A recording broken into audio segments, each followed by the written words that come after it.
All of his co-workers were gone. What could it mean? Stanley decided to go to the meeting room. Perhaps he had simply missed a memo. No matter how hard Stanley looked, he couldn't find a trace of his co-workers.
When Stanley came to a set of two open doors, he entered the door on his left.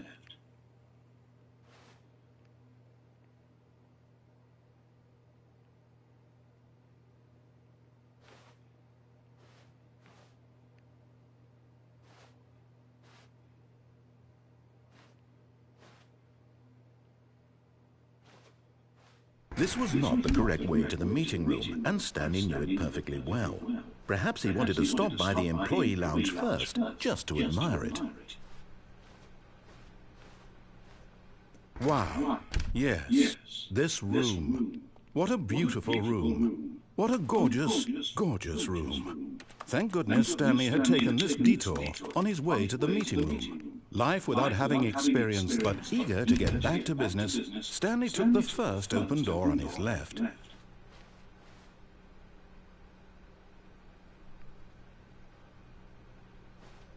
And so he detoured through the maintenance section, walked straight ahead to the opposite door, and got back on track.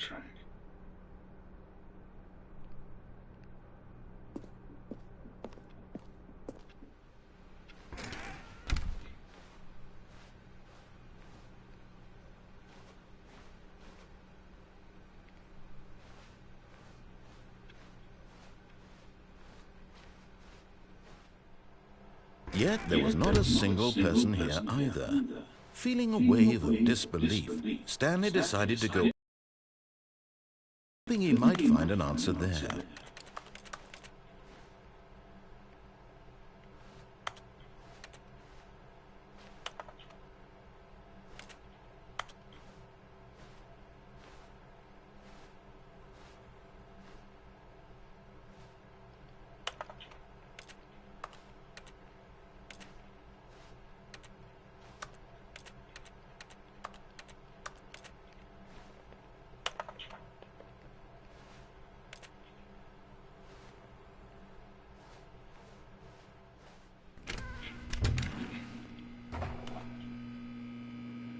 Stanley stepped into the broom closet, but there was nothing here, so he turned around and got back on track.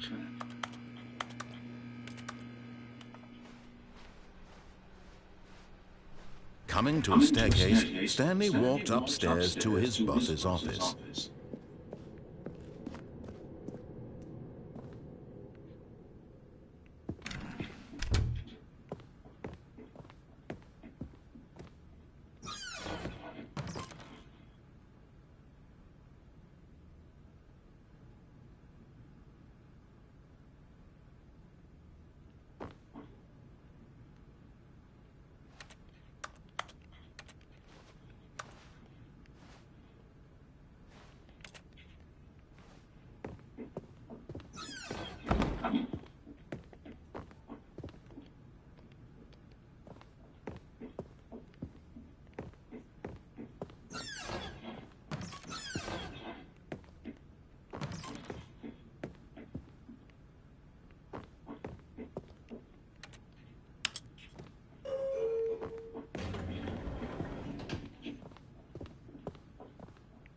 Stepping into his manager's office, Stanley was once again stunned to discover not an indication of any human life. Shocked, unraveled, Stanley wondered in disbelief who orchestrated this, what dark secret was being held from him. What he could not have known was that the keypad behind the boss's desk guarded the terrible truth that his boss had been keeping from him. And so the boss had assigned it an extra secret PIN number, 2845. But of course, Stanley couldn't possibly have known this. Yet incredibly, by simply pushing random buttons on the keypad, Stanley happened to input the correct code by sheer luck. Amazing. He stepped into the newly opened passageway.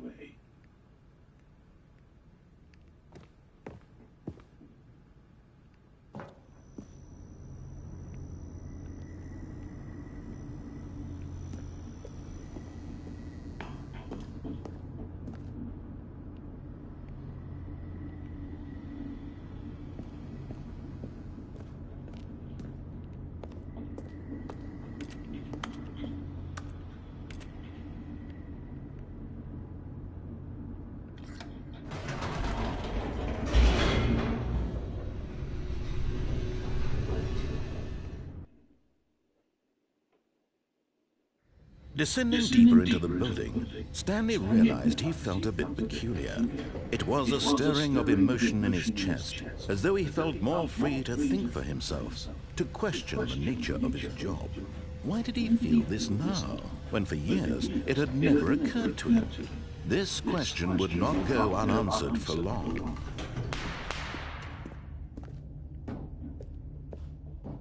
Stanley walked straight ahead through the large door that read Mind Control Facility.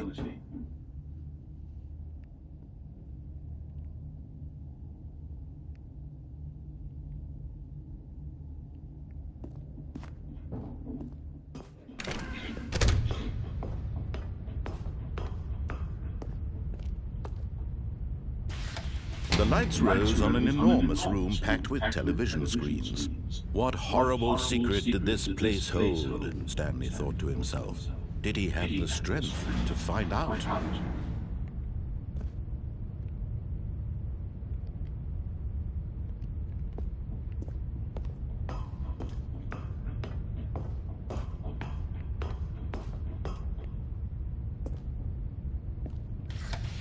Now the monitors jumped to life, their true nature revealed.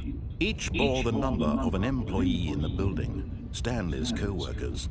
The lives of so many individuals reduced to images on a screen, and Stanley, one of them, eternally monitored in this place where freedom meant nothing.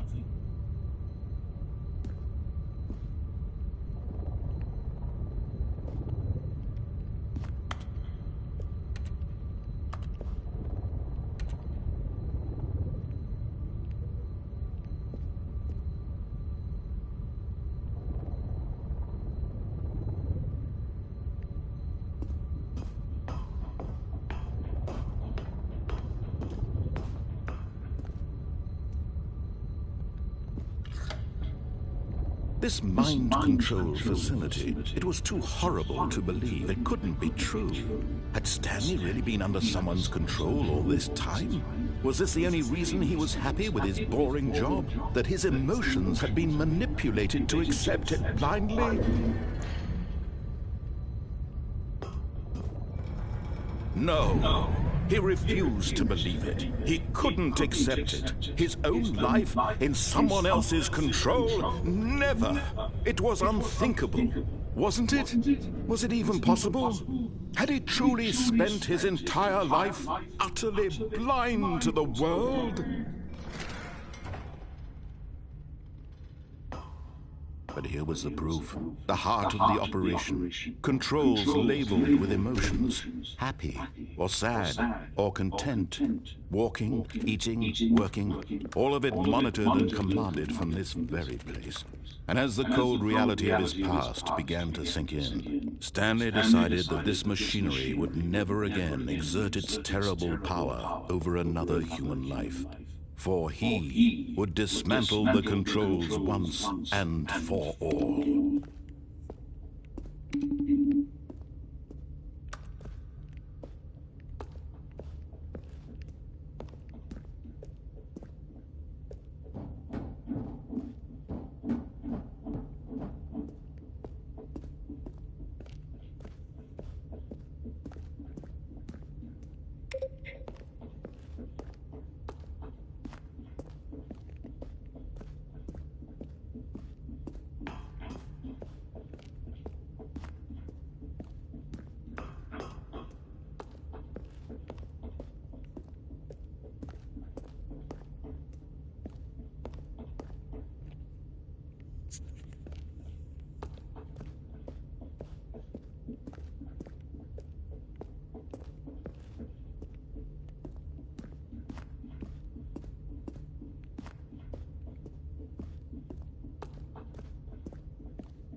And when at last he found the source of the room's power, he knew it was his duty, his obligation, to put an end to this horror.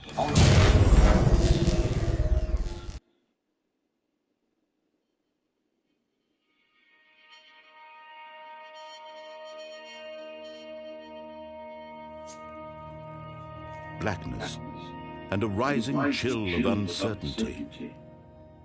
Was it over? Yes! He had won! He had defeated the machine, unshackled himself from someone else's command. Freedom was mere moments away. And yet, even as the immense door slowly opened, Stanley reflected on how many puzzles still lay unsolved. Where had his co-workers gone? How had he been freed from the machine's grasp? What other mysteries did this strange building hold? But as sunlight streamed into the chamber, he realized none of this mattered to him, for it was not knowledge or even power that he had been seeking, but happiness. Perhaps his goal had not been to understand, but to let go. No longer would anyone tell him where to go, what to do, or how to feel. Whatever life he lives, it will be his. And that was all. It was perhaps the only thing worth knowing. Stanley stepped through the open door. It's not a door. Stanley felt the cool breeze upon his skin, the feeling of liberation, the immense possibility of the new path before him. This was exactly the way, right now, that things were meant to happen. And Stanley was happy.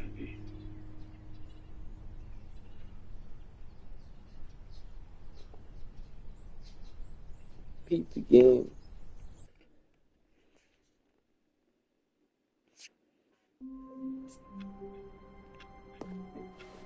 All of his co-workers were gone. What could it mean? Stanley decided to go to the meeting room. Perhaps he had simply missed a memo.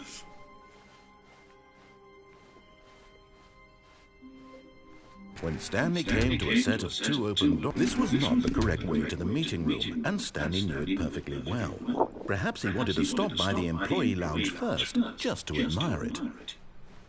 The lounge was sublime, a work of art. But eager to get back to business, Stanley took the first open door on his left. Stanley was so bad at following directions, it's incredible he wasn't 5 years ago.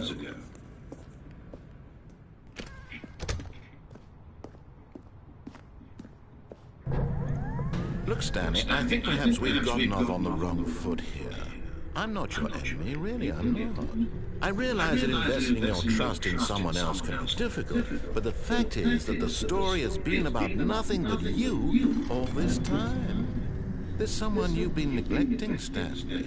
Someone you've forgotten about. Please, stop trying to make every decision by yourself. Now, I'm not asking for me, I'm asking for her. This is it, Stanley. Your chance to redeem yourself, to put your work aside, to let her back into your life. She's been waiting.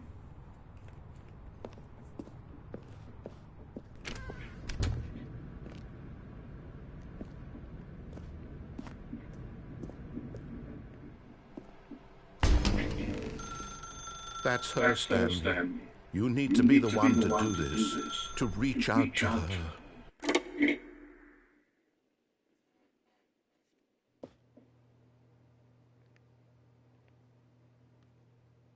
Oh, Stanley, is that you? Hold on, sweetie. Sorry to keep you waiting. I'm just pulling the bread out of the oven. All right. Okay, there we go. All right, now, I want you to come in and tell me all about your day. Gotcha! Oh, come on. Did you actually think you had a loving wife who'd want to commit their life to you? I'm trying to make a point here, Stanley. I'm trying to get you to see something. Come inside. Let me show you what's really going on here. This is a very sad story about the death of a man named Stanley.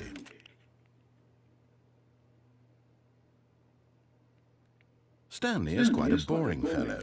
He has a job that demands nothing of him, and every button that he pushes is a reminder of the inconsequential nature of his existence. Look at him there, pushing buttons, doing exactly what he's told to do. Now he's pushing a button. Now he's eating lunch. Now he's going home. Now he's coming back to work. One might even feel sorry for him, except that he's chosen this life. But in his mind, in his mind he can go on fantastic adventures. From behind his desk, Stanley dreamed of wild expeditions into the unknown, fantastic discoveries of new lands. It was wonderful. And each day that he returned to work was a reminder that none of it would ever happen to him.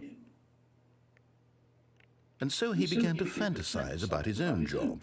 First, he imagined that one day while at work, he stepped up from his desk to realize that all of his co-workers, his boss, everyone in the building had suddenly vanished off the face of the earth. The thought excited him terribly. So he went further.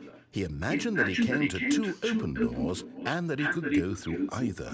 At last, choice. It barely even mattered what lay behind each door. The mere thought that his decisions would mean something was almost too wonderful to behold. As he wandered through this fantasy world, he began to fill it with many possible paths and destinations. Down one path lay an enormous round room with monitors and mind controls. And down another was a yellow line that weaved in many directions. And down another was a game with a baby. And he called it the Stanley Parable. It was such a wonderful fantasy, and so in his head he relived it again, and then again, and again, over and over, wishing beyond hope that it would never end, that he might always feel this free. Surely there's an answer down some new path, mustn't there be? Perhaps if he played just one more time. But there is no answer. How could there possibly be? In reality, all he's doing is pushing the same buttons he always has. Nothing has changed. The longer he spends here, the more invested he gets, the more he forgets which life is the real one. And I'm trying to tell him this, that in this world he can never be anything but an observer, that as long as he remains here, he's slowly killing himself. But he won't listen to me. He won't stop. Here, watch this. Stanley, the next time the screen asks you to push a button, do not do it.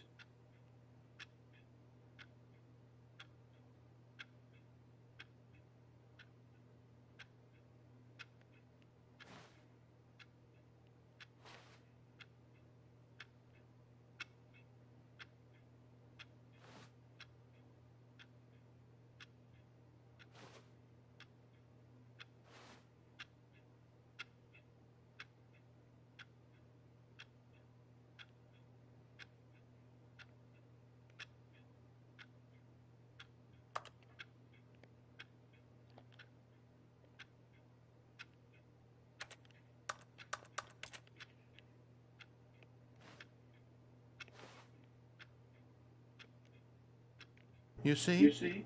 Can he just not hear me? How can I tell him in a way that he'll understand that every second he remains here, he's electing to kill himself? How can I get him to see what I see? How can I make him look at himself?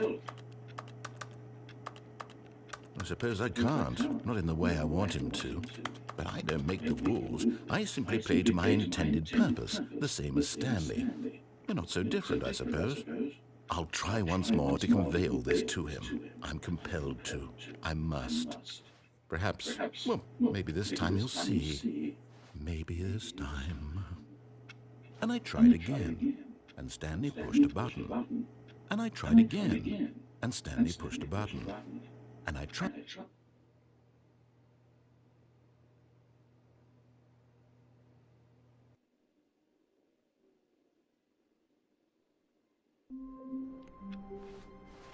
Just a step through this door, Stanley thought to himself, that's all I need. If I can make it through this door, I can make it through them all.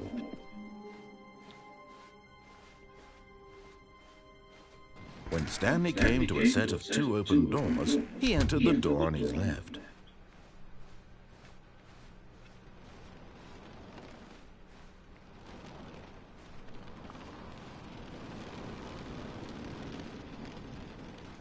Yet there was not a single person here either. Feeling a wave of disbelief, Stanley decided to go up to his boss's office. Coming to a staircase, Stanley walked upstairs to his boss's office.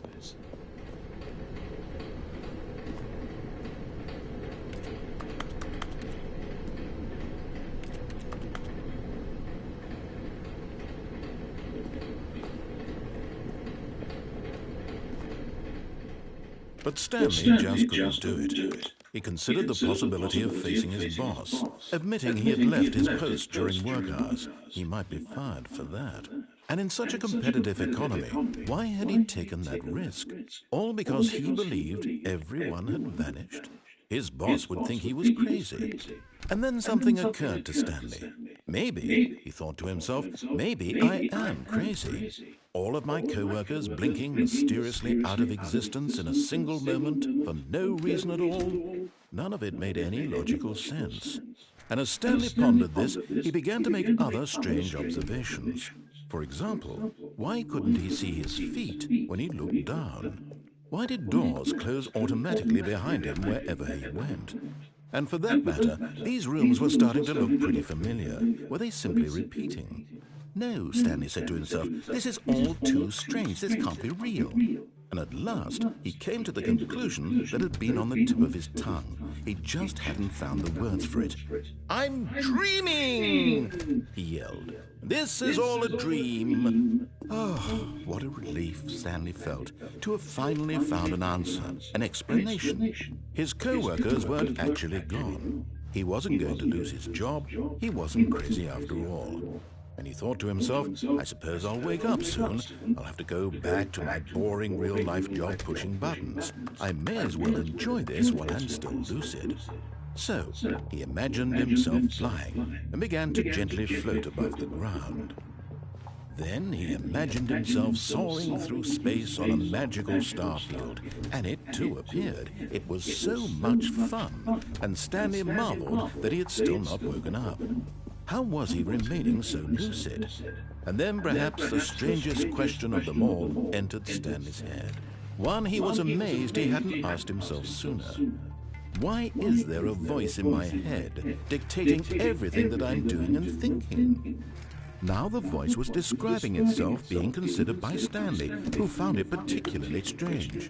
I'm dreaming about a voice describing me, thinking about how it's describing my thoughts, he thought. And while he thought it all very odd and wondered if this voice spoke to all people in their dreams, the truth was that, of course, this was not a dream. How could it be? Was Stanley simply deceiving himself, believing that if he's asleep, he doesn't have to take responsibility for himself? Stanley is as awake right now as he's ever been in his life. Now, hearing the voice speak these words was quite a shock to Stanley. After all, he knew for certain, beyond a doubt, that this was in fact a dream. Did the voice not see him float and make the magical stars just a moment ago? How else would the voice explain all that? This voice was a part of himself too. Surely, if he could just... He would prove it. He would prove that he was in control, that this was a dream. So he closed his eyes gently, and he invited himself to wake up. He felt the cool weight of the blanket on his skin, the press of the mattress on his back, the fresh air of a world outside this one. Let me wake up, he thought to himself. I'm through with this dream. I wish it to be over. Let me go back to my job. Let me continue pushing the buttons. Please, it's all I want. I want my apartment, and my wife, and my job. All I want is my life exactly the way it's always been. My life is normal. I am normal. Everything will be fine. I am okay.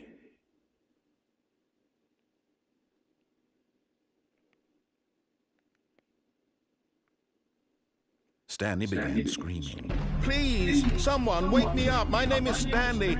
I have a boss. I have an office. I am real. Please, just someone tell me I am real. I must be real. I must be. Can anyone hear my voice? Who am I? Who am I? And everything went black.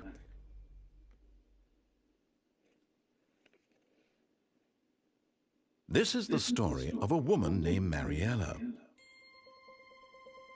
Mariella woke up on a day like any other. She arose, got dressed, gathered her belongings, and walked to her place of work. But on this particular day, her walk was interrupted by the body of a man who had stumbled through town talking and screaming to himself, and then collapsed dead on the sidewalk. And although she would soon turn to go call for an ambulance, for just a few brief moments, she considered the strange man. He was obviously crazy. This much she knew. Everyone knows what crazy people look like. And in that moment, she thought to herself how lucky she was to be normal. I am sane. I am in control of my mind. I know what is real and what isn't. It was comforting to think this, and in a certain way, seeing this man made her feel better. But then she remembered the meeting she had scheduled for that day. The very important people whose impressions of her would affect her career, and by extension, the rest of her life. She had no time for this, so it was only a moment that she stood there, staring down at the body. And then she turned and ran.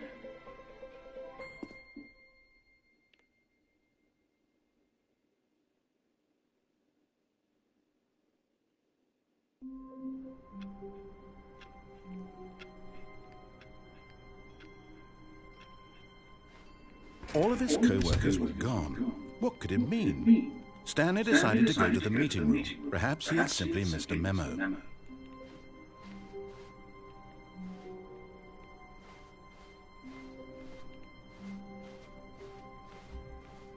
When Stanley came to a set of 2 open doors, he entered the door and this was not the correct way to the meeting room, and Stanley knew it perfectly well.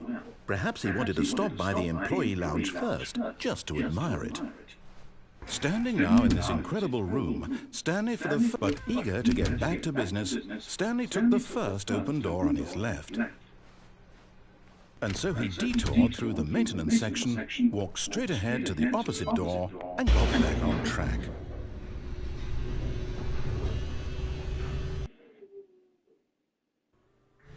But Stanley didn't want to go back to the office. He wanted to wander about and get even further off track. So now in order to get back, he needed to go, from here it's, left. Oh, no, it's to the right, my mistake. No, not the right. Why would I have ever said it was to the right? What was I thinking? It's clearly... Oh dear, would you hold on for a minute, please? Now, let's see, we went down, right, left, down, left, right.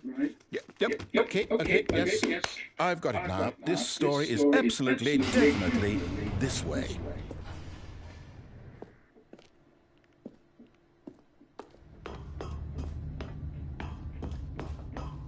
No, this isn't right at all. You're not supposed to be here yet. This is all a spoiler. Quick, Stanley, close your eyes. Okay. We just have to get back to, oh, who am I kidding? It's all rubbish now. The whole story completely unusable. How about, rather than waste my time trying to salvage this nonsense, we'll just restart the game from the beginning. And this time, suppose we don't wander so far off track, Okay, from the top.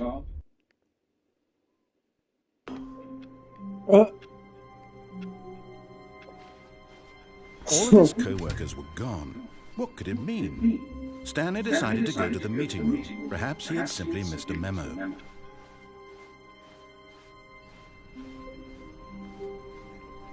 When Stanley... Wait, what? No, I restarted. I swear, I definitely restarted the game over, completely fresh. Everything should be... Oh, did something change? Stanley, did you change anything when we were back in that room with all the monitors? Did you move the story somewhere, or... Hold on. Why am I asking you? I'm the one who wrote the story. It was right here just a minute ago. I know for sure that it's here somewhere. Okay, then. It's an adventure. Come, Stanley. Let's find the story. What the fuck?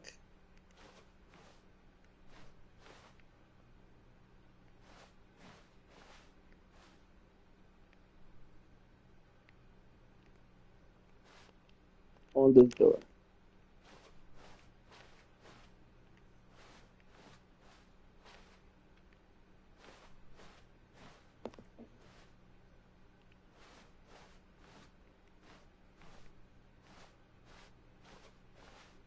I'll say it. This is the worst adventure I've ever been on. I can promise you there definitely was a story here before.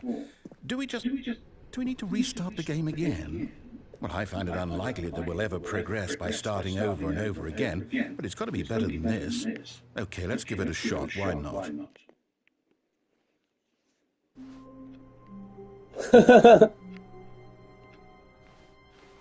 Oh my god, bro. Are you kidding me? Stanley decided to go to the meeting room. Perhaps he had simply missed a memo.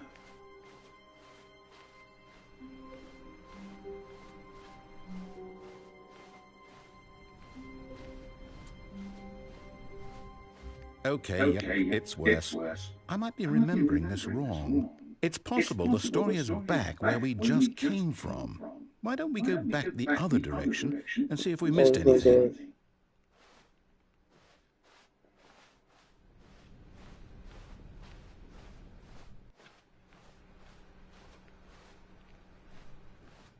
Aha! I knew we'd missed something.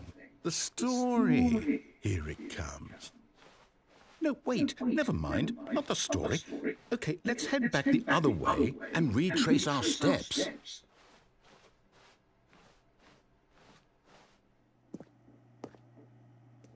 Now this...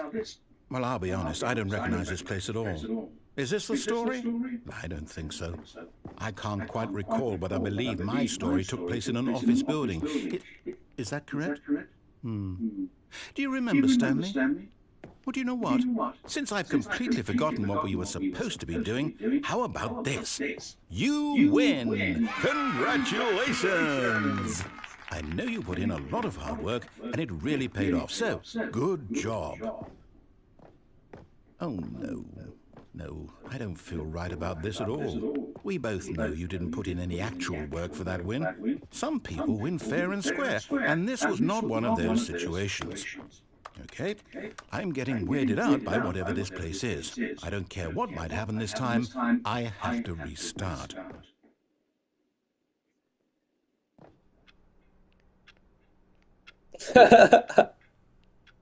All right, I've got a solution. This time, to make sure we don't get lost, I've employed the help of the Stanley Parable Adventure Line. Just follow the line. How simple is that?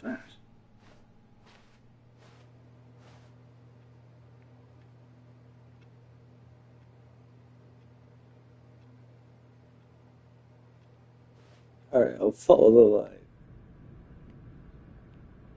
Very tempted not to. You see, the line knows where the story is. It's over in this direction. Onward, Stanley, to destiny. Though, here's a thought. Wouldn't wherever we end up be our destination, even if there's no story there? Or to put it another way, is the story of no destination still a story? Simply by the act of moving forward, are we implying a journey such that a destination is inevitably conjured into being via the very manifestation of the nature of life itself? Whoa. Hang on. That got a bit weird back there. Well, I'd like to apologize. Not sure where I was going with all that. You know what? I think what we need right now is a bit of music to lighten the mood.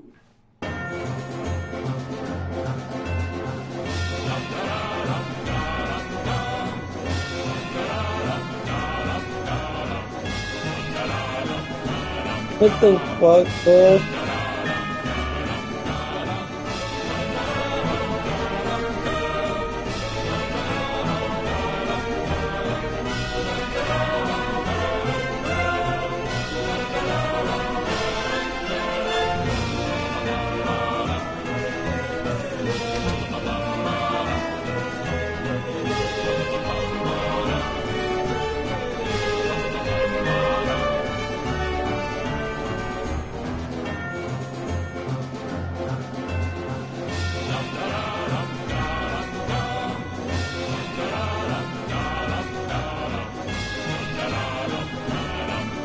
What the fuck?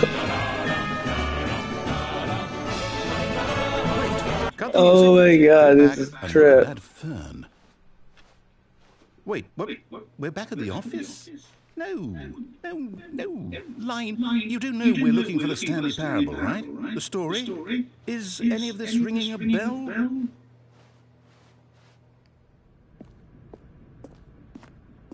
Oh, no, not again. Line, how could you have done this to us? And after we trusted you, after everything we've been through, you... Oh, I can't take this anymore. To hell with it. Restart.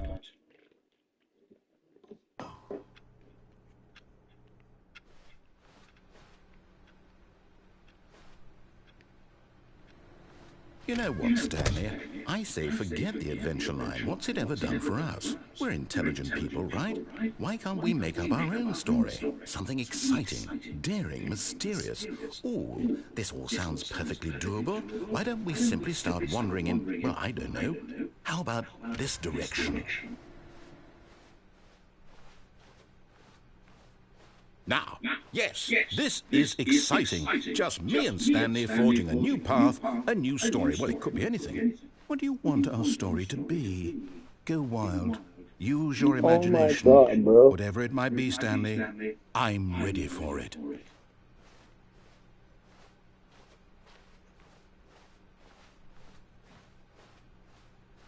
Oh, no, not you again. Stanley, I'd also like to veto the line from having any role in our awesome new story. No lines or monitor rooms. Just don't acknowledge it, and we should be fine.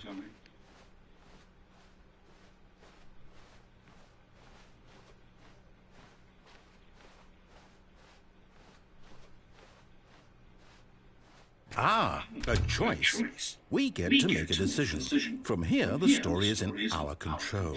How important we mustn't squander the opportunity. In fact, I believe I need a minute to think here. Just walk in circles for a minute. Okay, so I know that each door has to lead somewhere, which means that somewhere at the place where we're trying to go, there must be a reverse door that leads here. And that in turn means that our destination corresponds with the counter-inverted reverse door's origin. So starting from the right, let us ask, will taking the right door lead us to where we're going? And since the answer is clearly yes, then by all accounts, the door on the right is the correct one. Another victory for logic. Come, Stanley, our destiny awaits.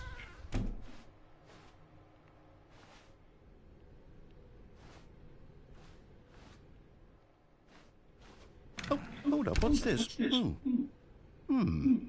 confusion ending. You're telling me that's what this is?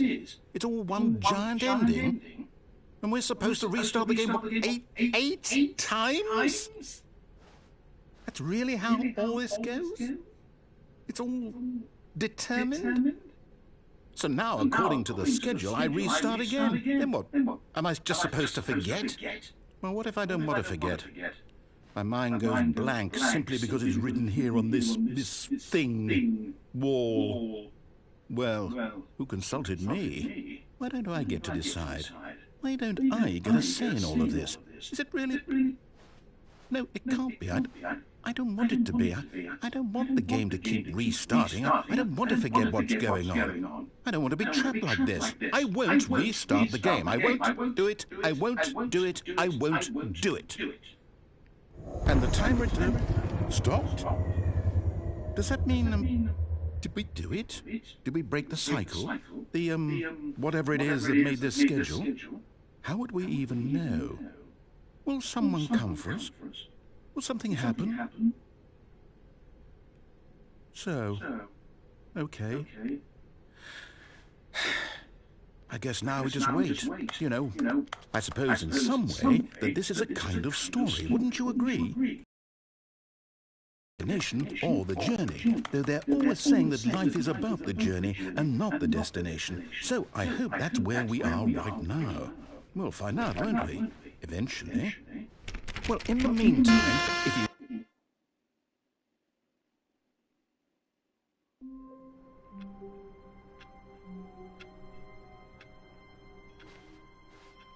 Even now, Stanley's office was a distant memory. What did it look like? There was a computer, perhaps, and a painting. Was it a painting or a photo? He could no longer recall.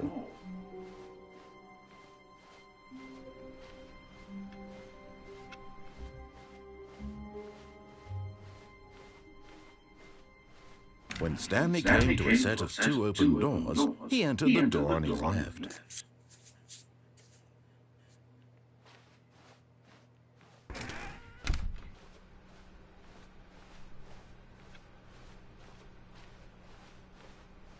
Yet there was not a single person here either. Feeling a wave of disbelief, Stanley decided to go up to his boss's office, hoping he might find an answer there. Coming to a staircase, Stanley walked upstairs to his boss's office.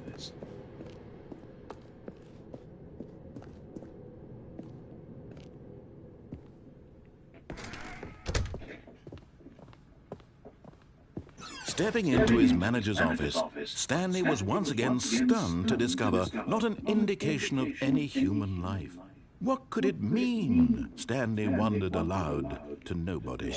He began wildly tearing through papers on the boss's desk, pulling books off the shelf, looking behind paintings, desperate for clues to his situation. But his attention was caught by a keypad behind the boss's desk. What could its purpose be? In fact, this keypad guarded the terrible secret that lay buried below his feet. And so the boss had assigned it an extra secret PIN number, 2845. But of course, Stanley couldn't possibly have known this. Yet incredibly, by simply pushing random buttons on the keypad, Stanley happened to input the correct code by sheer luck. Amazing. He stepped into the newly opened passageway.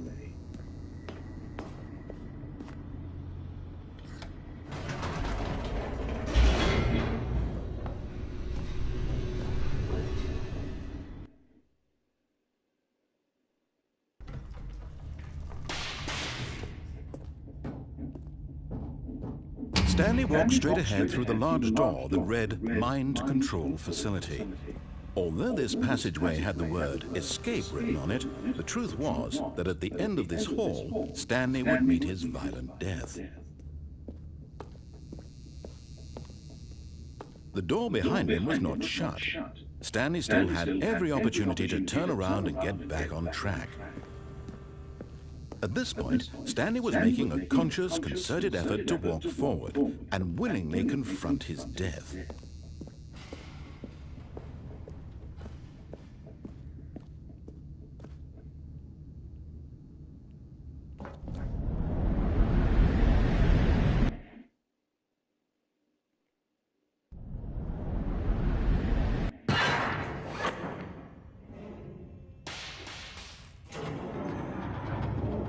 As the machine whirred into motion and Stanley was inched closer and closer to his demise, he reflected that his life had been of no consequence whatsoever. Stanley can't see the bigger picture. He doesn't know the real story, trapped forever in his narrow vision of what this world is. Perhaps his death was of no great loss, like plucking the eyeballs from a blind man. And so he resigned and willingly accepted this violent end to his brief and shallow life. Farewell, Stanley.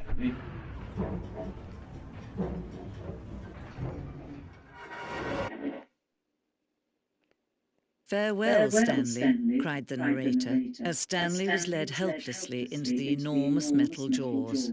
In a single visceral instant, Stanley was obliterated, as the machine crushed every bone in his body, killing him instantly.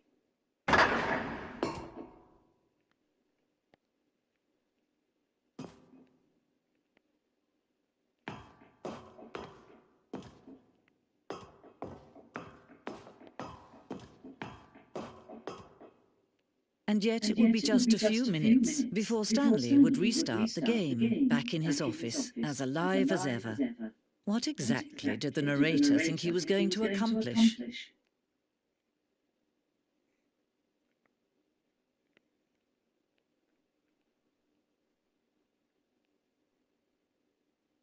When every path you can walk has been created for you long in advance, death becomes meaningless, making life the same. Do you see now? Do you see that Stanley was already dead from the moment he hit start?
And finally, he pushed the number 9. Stanley pushed the number 6.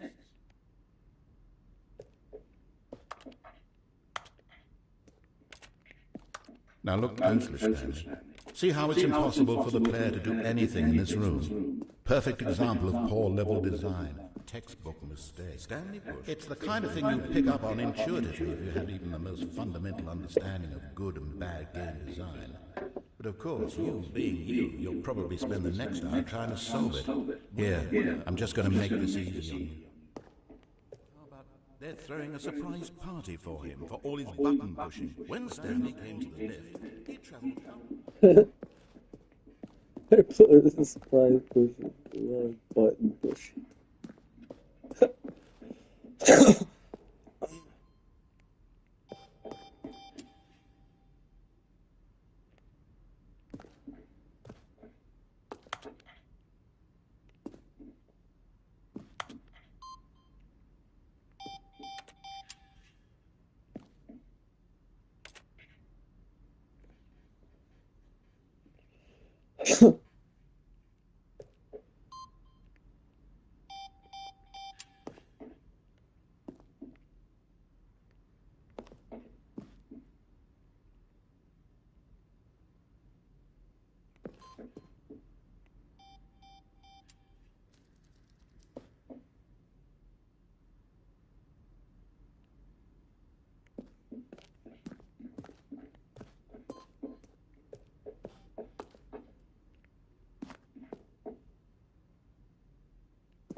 Oh, look at these two. How they wish to destroy one another.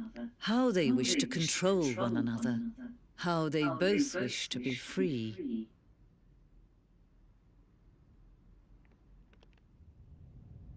Can you see? Can you see how much they need one another? No, perhaps not. Sometimes these things cannot be seen. But listen to me.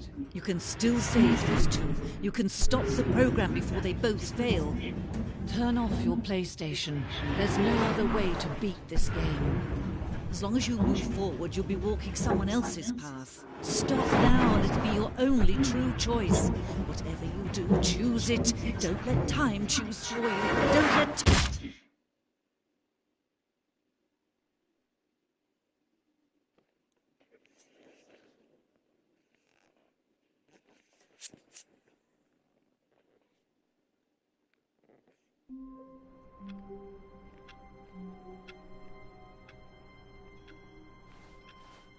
I can't wait to tell this story to my co-workers, Stanley thought. How amusing they'll find it. Oh, won't we all just laugh and laugh at the time I thought everyone had gone missing.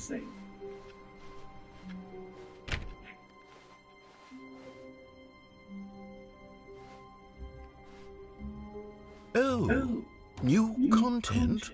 What does that mean, new content?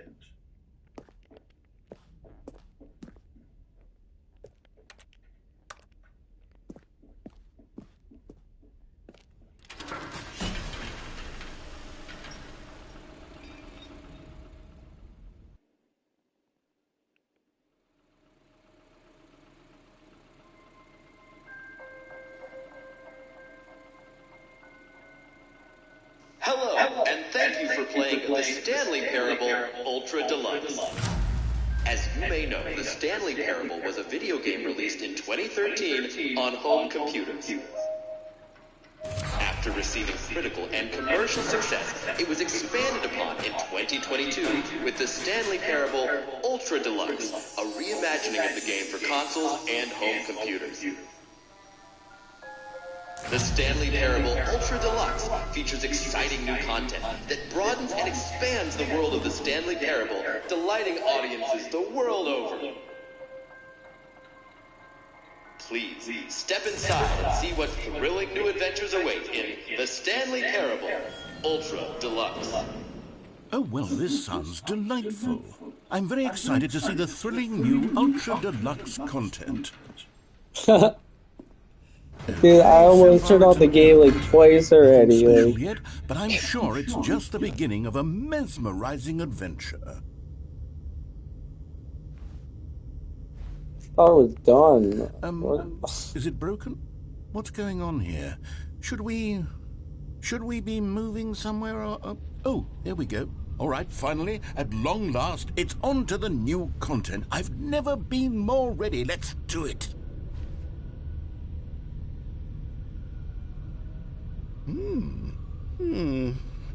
I have to say, initial impressions of Stanley Parable Ultra Deluxe, mostly tedious.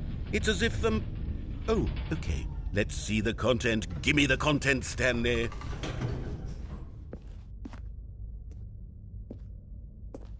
All right, let's see. It's the jump circle.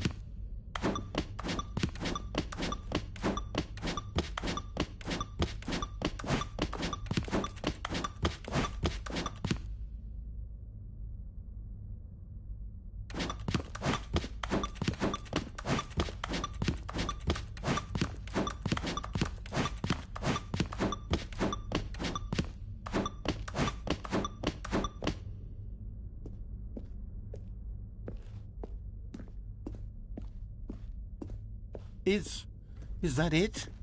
Surely that's not all the new content. There has to be something else, right?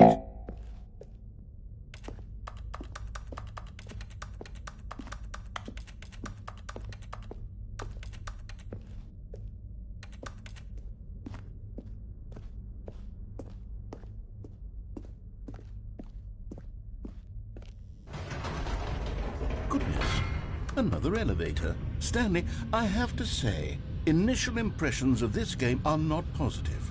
It's just elevators and jumping.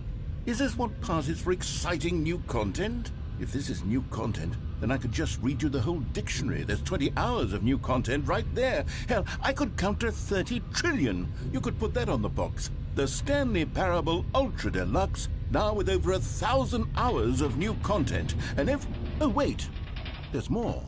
Very good, yes. I knew there had to be something else. Let's see it. I'm ready for whatever it is. That's it? Oh, you've got to be kidding me. You see, Stanley? This is what happens when greedy video game developers with no respect for their fan base rush a cheap expansion to market for no reason other than to make an easy dollar. And don't get me started on the level of craftsmanship that's gone into it. In fact, I'm looking right now at the game's trophies, and it's hard to believe one of them actually says, "Test trophy, please ignore." What quality assurance department signed off on this? I'm infuriated and I'm offended, and I intend to find these people on Twitter and hold them personally accountable. It's my fault, Stanley. I built up too much anticipation around the new content, I'm afraid. It could never have lived up to such expectations. If you're still with me, why don't we just reset the game, and we'll try to get back to what the Stanley Parable is really about. No frills, no gimmicks. Just you and me having a great time together like always. What do you say, friend?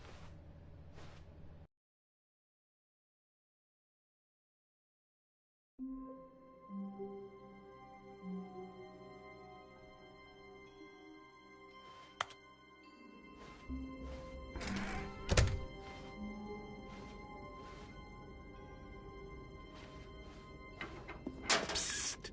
Stanley! Come over here! In the vent! I want to show you something.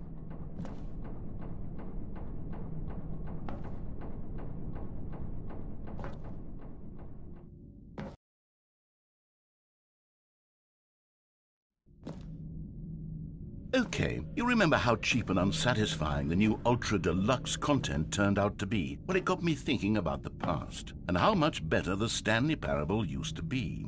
So I made something special and tucked it away here where the game's developers won't find it. Just our little secret. Take a look.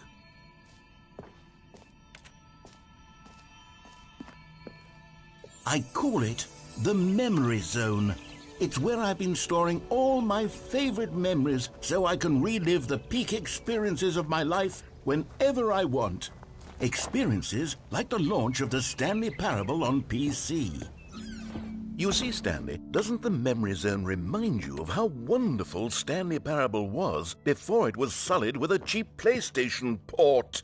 Remember back in October of 2013, when the game originally launched? Back then, video games had integrity. Back then, it all meant something. Oh, the waste.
And over here is where I keep reviews of the Stanley Parable. Like this stunning triumph of games journalism, 10 out of 10 from Destructoid.com. James Stephanie Sterling writes, and I quote, Where so many games that aspire to be more than games end up less than any form of art, Stanley Parable strives and then succeeds to be every game ever created. Did you hear that, Stanley? Every game ever created. That's how grand and all-encompassing the original Stanley Parable was. It was literally every game ever created. It was Skyrim, it was Persona 3, it was all of them, and now it's nothing. It's no games at all. It isn't even the Stanley Parable anymore.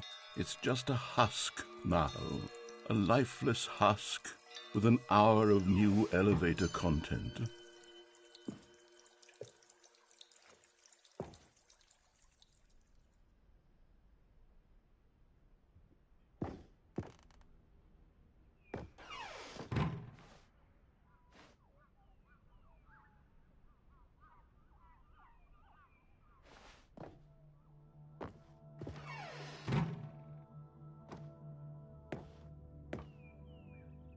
Here's another moving passage, this time from GameSpot.com. The Stanley Parable is both a richly stimulating commentary on the nature of choice in games and one that offers some of the most enjoyable, surprising, and rewarding choices I've ever been confronted with in a game. 9 out of 10. Don't you get it, Stanley? The game was perfect. It didn't need anything else. It didn't need new content. All they had to do was transport it in pristine condition along to the PlayStation, boom, done. And they couldn't even do that. Couldn't resist the urge to go meddling with a beloved franchise.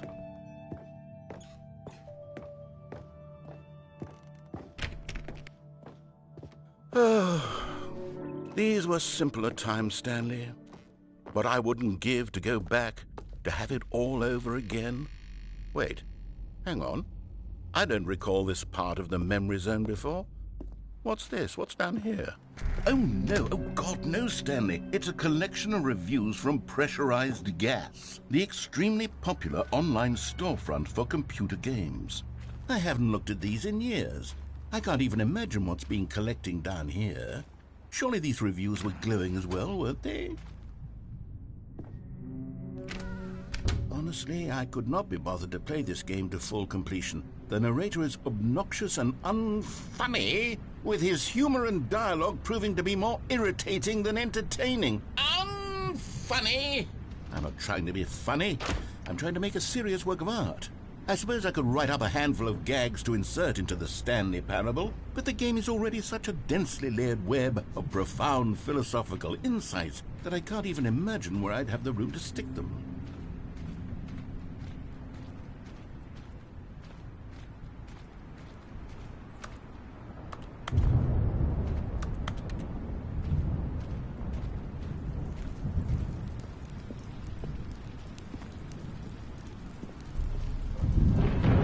Let's see what this one says.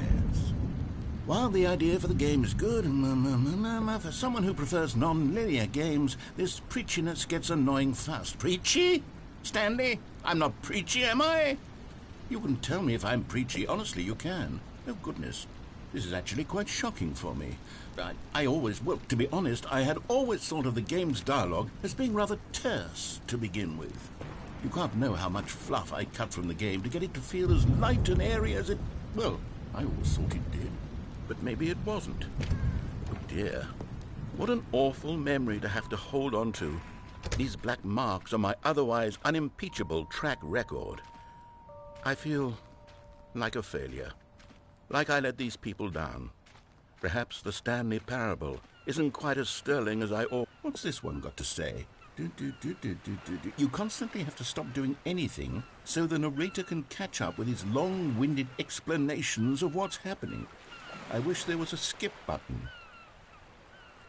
A skip button? Well, yes. Yes, I think we can do that. If I'm truly too preachy, then maybe letting you skip ahead for just a moment, surely it couldn't hurt. Not if it means we can strike these negative reviews from the record. Only positive reviews of the Stanley Parable. That's my motto today, and it's always been my motto. I'd do anything for the customer, Stanley. Yes, a skip button we shall have. And here it is. Go ahead and give it a shot. I'll pop you forward in time so that the second my incessant droning starts to bore you... Oh, you're back, you see. You were only frozen in time for a few minutes, but it was plenty of time for me to deliver a long, rambling monologue full of unnecessary verbal flourishes and lengthy ruminations on the nature of choice in video games. Of course, I happen to believe it was perhaps one of my... Well, there's sport. You really did catch me rambling on a bit, didn't you? But that's the power of the button. The minute I start to go off on a thoughtless display of self-absorption... Okay, welcome back, Stanley. Now, I should say that the amount of time the button has been skipping through is becoming longer and longer. That last one was, well, I want to say maybe 30, 45 minutes? It's not unendurable by any means, but it's, well, there's really only so much I can ramble on to myself about. I know, it's shocking, isn't it? But at any rate, I do suggest that we not press the button again. I think the skip button has been aptly demonstrated, and we can say goodbye to it and just... Wait, how do we get out of here? Where did... Stanley! Stanley, please don't push the button again. It's been 12 hours. You've just been frozen there. I don't know why the skips are getting longer, but they're really, truly getting longer, and my God, there's no way out of the room. Stanley, the door is gone. It's completely gone. I've looked at it from every angle. I've checked every one. Oh, Stanley, you're back. You're back. Oh, my goodness. I have someone to talk to again. Stanley, I think it's been a week. Or 2 weeks. I've been sitting here all that time. Just... Oh, hello. It's you. You're here again. Welcome. I have had time to think about you and about us and about everything we've been through. I've had so much time, I stopped keeping track after a year. Have you ever sat down in one place and not moved for one entire year? Let me describe it for you. To begin with, there is only regret.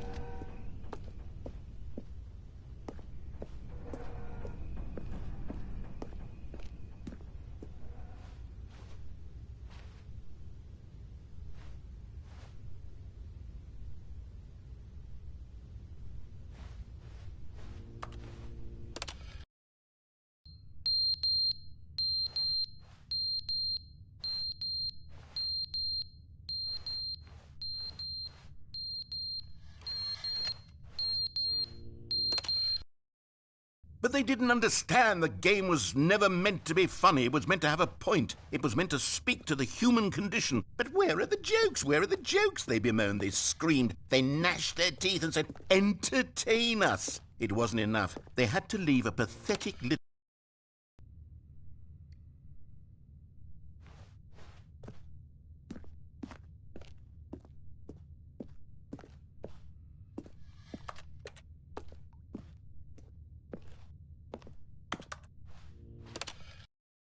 The end is never the end, is never the end, is never the end, is never the end, is never the end, is never the end, is never the end, is never the end, is never the end, is never the end, is never the end.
Just a step through this door, Stanley thought to himself. That's all I need.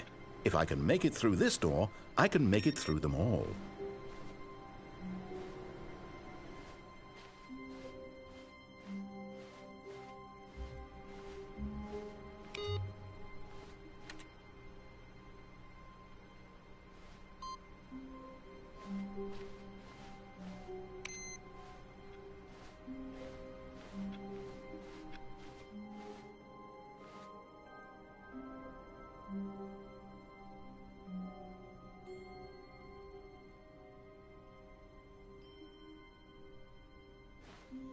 Oh, good. You notice my sign. Yes, I have something very exciting to show you.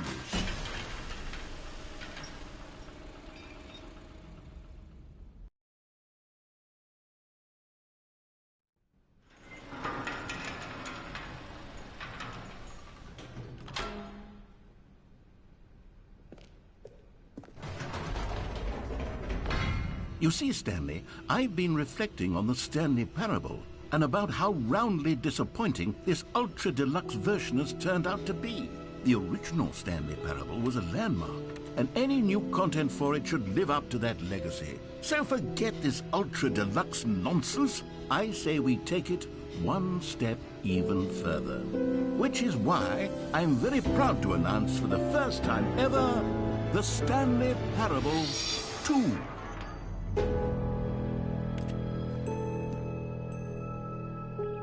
Yes, you see, isn't this far superior to a measly port with a few minor additions? Think of all the new territory we'll cover with a fully fledged sequel. An entirely new experience, built from the ground up. Why, there are so many possibilities. It could go in so many different directions. This is what fans have truly been asking for.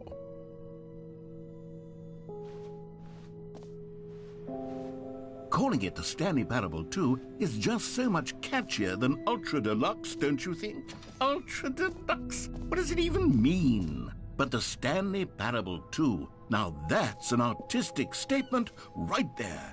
It's future-oriented. It screams progress and innovation and long-term franchising potential.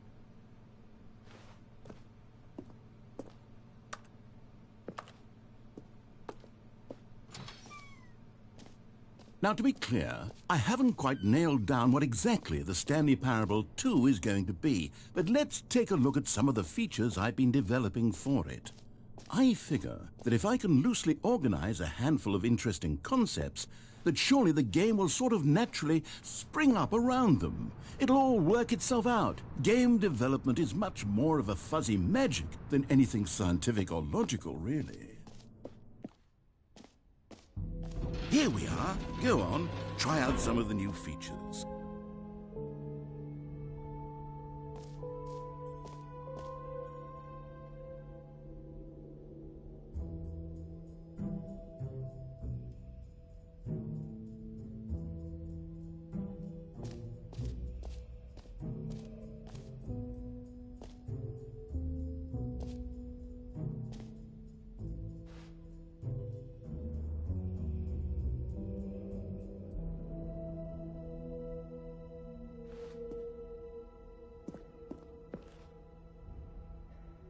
A common complaint of the Stanley Parable was that it was confusing and paradoxical, that it engendered a chaotic sense of reckless despair in those who played it. Well, I'm happy to say that after much consideration, I've engineered a clever solution to this fundamental problem with the game.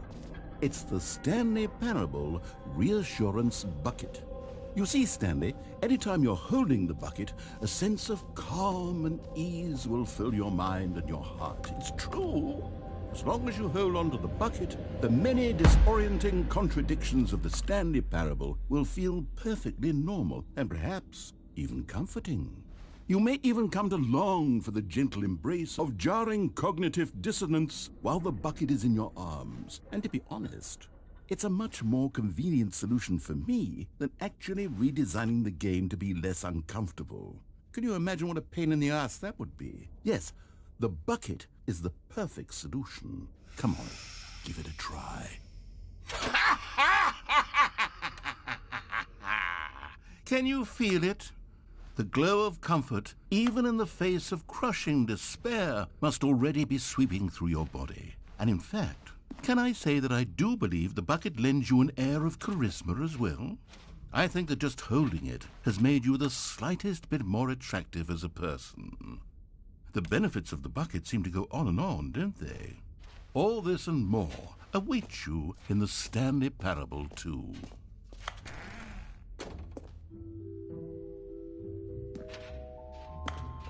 Does anyone give out awards for most enjoyable bucket in a video game? That really should be an award if it isn't already.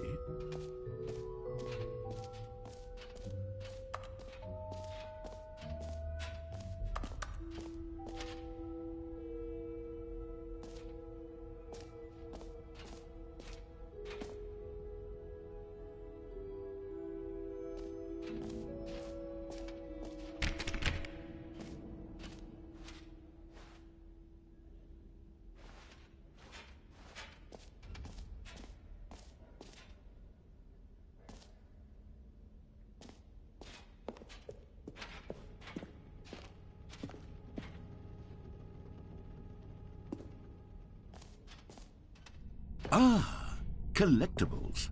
Now it's a real video game. In the Stanley Parable 2, you'll run around gathering up these miniature Stanley figurines. And what's truly innovative is that there will be no reward for collecting all of them.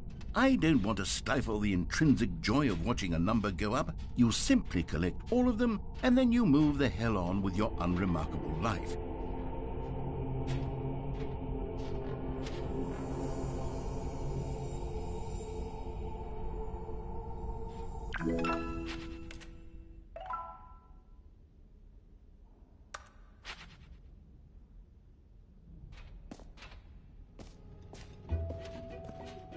God, it really is the worst when you collect everything in a video game and then they give you a big fancy reward for it. Absolutely tragic.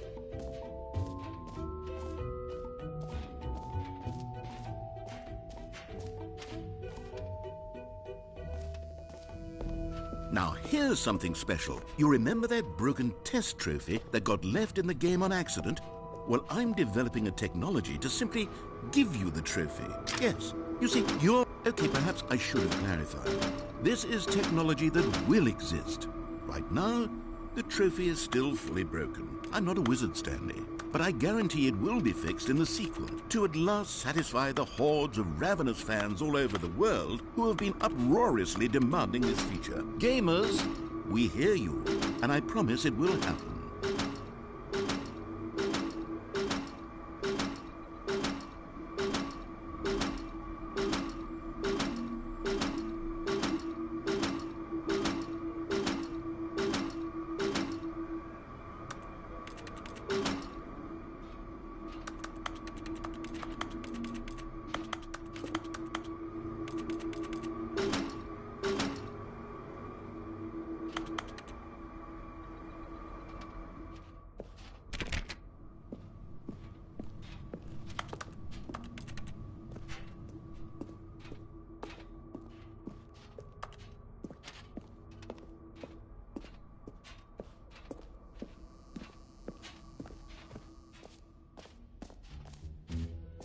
What else? What other exhibits haven't we seen yet?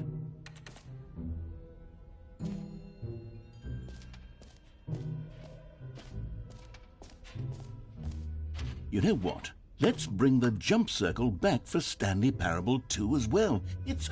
Oh, wait. You already spent all your jumps the first time we saw the jump circle?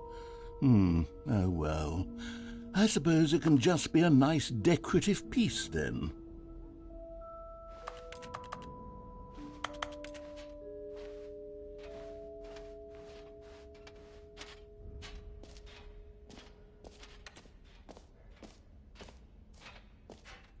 Okay, I'll be honest, I haven't yet decided on this one.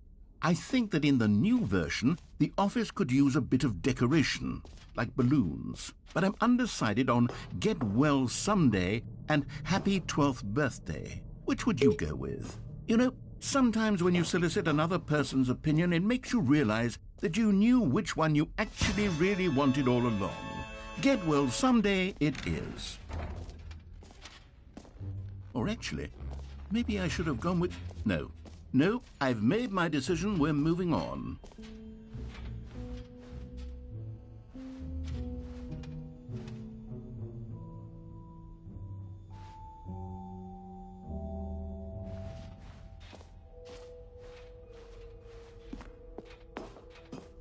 An epilogue would be fun, wouldn't it, Stanley? Yes, it would go at the end of the, well, we'll figure that out later.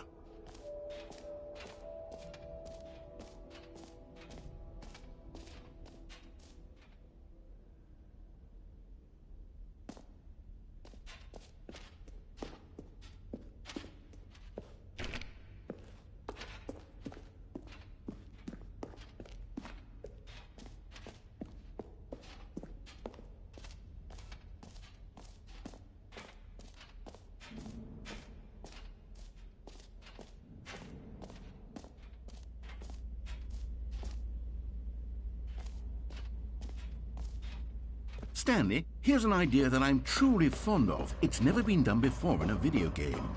This is, in fact, a hole that you can fall down forever. That's right. Infinite falling. You can fall until the end of time, if you like. A stunning leap forward for video games as a medium.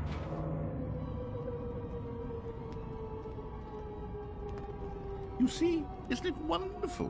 One of my more ingenious concoctions, if I do say so. Now then, since you've gotten to see the infinite hole, you can press the teleport button to pop back up to the top, and we can continue onward. Now, I don't mean to be a bummer, but I do recommend you use the teleport button to go back to the top. Maybe do it on the sooner rather than later spectrum of things.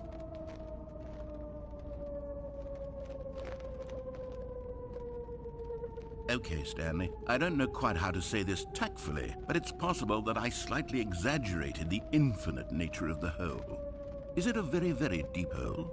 To be certain it is. It's an extremely deep hole. I don't want anyone to say that it isn't an astonishingly deep hole. It is. Is it infinite? Well, that sort of depends on your definition of infinity. From one perspective, the infinite is merely philosophical in nature. It's more of a... Okay, well, good for you. You found the bottom of the hole. You found me out, Stanley. I'm a liar and a cheat, and you're so clever. Look, I think the issue here is just that you're unusually fascinated by falling. What normal person actually wants to fall infinitely? I figured the hole was as deep as anyone would actually need. Don't you put this on me. Maybe you're the problem. Look, things got a little heated there. I think we both said some things we didn't mean. Why don't we just put all this behind us and agree to just call the hole mostly infinite? If that works for you, then go ahead and press the teleport button to warp up to the top of the hole and we can move on. I'll just be up here when you're ready.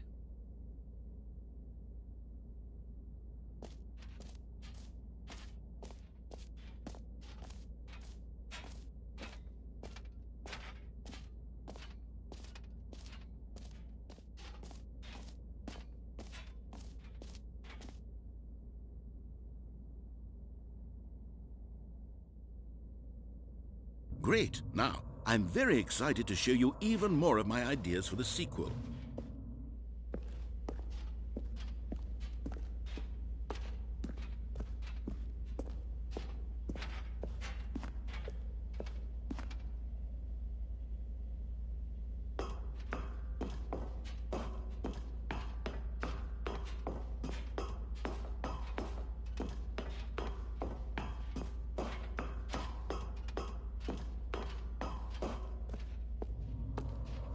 Oh, for heaven... You see, I was right. The problem is you. The problem is that you like holes too much. Not normal. A normal person would have said, yep, that's an infinite hole right there. Goes on forever till the end of time. Don't need to see it all, but not you. Oh, no, no, no, no. You have a weird sort of... Oh. Did the hole seem even shorter to you this time? I couldn't help but feel like you spent a little less time in there than you did before. I mean, admittedly, I didn't make an infinite hole, but I didn't think it was that not infinite. Well, I suppose once again there's nothing to do here. If you decide you've had enough of the hole, you can hit the teleport button and come join me up above. Had enough? I'm positively thrilled. I really do have so much more to show you and to talk about, and I've had enough of the hole for a lifetime. Gosh, how could I have guessed? You're back in the hole. If this starts to become a thing where... Wow, okay, yes. I'm starting to become extremely certain that the hole is not only not infinite, but that it's growing steadily less and less infinite. I suspect that I'm starting to hit the point where it's no longer feasible to call the hole infinitely deep, even by the lax overall standards for accountability in marketing. What's going on here? Stanley, I have no explanation for the uncertain nature of the hole's length. Here, let's try something. Let's pop back up to the top, and we'll see if it gets any shorter. Well, there. Appealing to you. I know you're obsessed with holes, but at this depth, I just can't see this scratching the itch. Oh, who am I to judge? You just do whatever it is you're here to do and hit the teleport button when you're ready to move on. Is the, teleport button not working? You sure? Well, I mean, I really don't have an explanation. Still nothing? Well, I suppose there is one thing I can do to fix this. I'm out. Goodbye, Stanley. You couldn't bear to be away from the hole, and now you'll get more time with it than you could ever have asked for. It's a win for everyone. You get to be with the hole, I get to do literally anything else. Take care, Stanley. I hope you and the hole have a wonderful rest of eternity together.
Stanley? Stanley? Stanley! Oh, good, you're awake. It seems you had sort of dozed off there, drifting away into dreamland. But we can't have that, Stanley, because this hole is just so darn fascinating that I want you to be wide awake for every second of it. You don't want to miss a single moment. So how about if I just pop in from time to time and wake you up to keep you really, truly focused on the hole? From the looks of things, you and I will have many, many years here in this hole, and I'm looking forward to all of them. Stay alert, Stanley. I'll be back. Toodle-pip.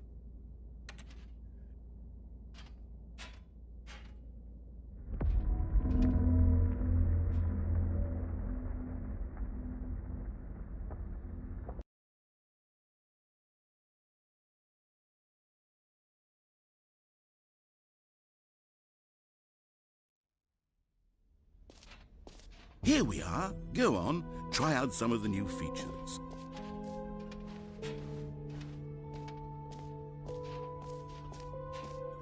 For the Stanley Parable 2, I asked myself, what do players really want? And of course, the first and most obvious answer is that they want to be individually recognized and validated as people. So with that in mind, my first addition to the game is this button which speaks the name of the person playing the game. Isn't that wonderful? Sorry, I should have clarified. Right now, the button only says the name Jim. But of course, in the final game, this button will say your name, whatever name that is.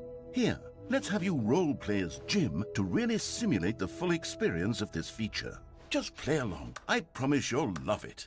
Okay, here we go. Let's take a deep breath, clear your mind, forget whoever you are, and simply become a person named Jim. I want you to imagine yourself living as Jim. Jim. Whoa, hold on. I wasn't finished setting up the backstory. If you don't properly roleplay as Jim, then you'll never understand the impact of this button. Otherwise, it's just a stupid button that says somebody else's name. Okay, we're doing it again, and this time let me finish first. Now, allow yourself to become Jim. Imagine yourself... Jim. All right, fine, whatever. It's just a meaningless button that says Jim. Are you happy now? Get out of here. I'm done with this button. Why don't you go humiliate me in front of a different feature that I worked very hard on? Oh my god. Jim. See, if you'd only played along, that would have been your name, the button says. But no. Instead, Jim. I can't Jim. even think Jim. about it. I'm Jim. taking the Jim Jim. button away. Jim.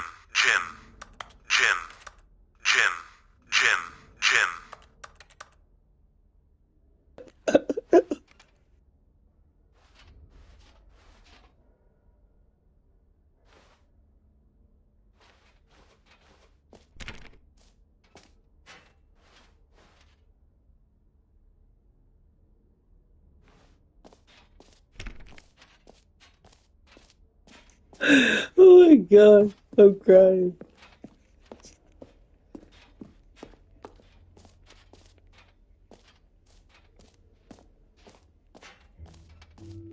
Maybe I'll only let people named Jim play the Stanley Parable 2. They will appreciate what I've created here. Pissing off the narrator. Okay. Put this bucket back.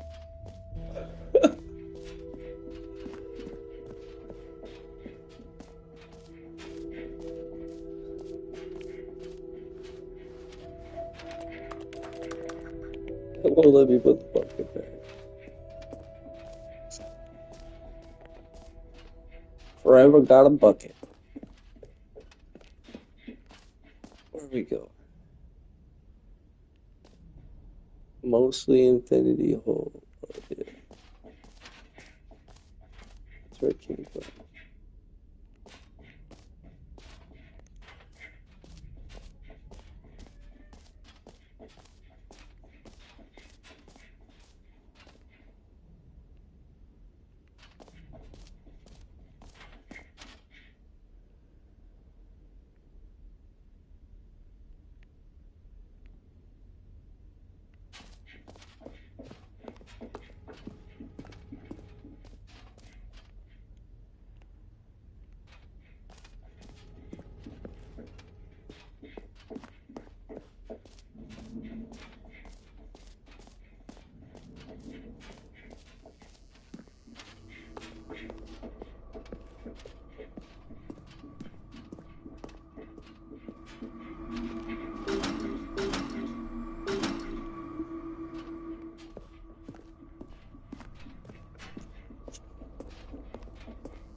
How do I go?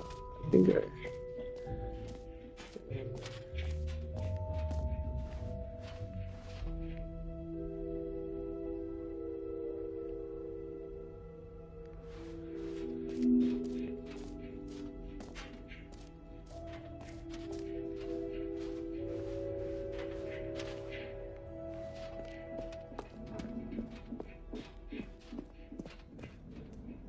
All right. Have you seen everything you wanted to? Ready to move on now?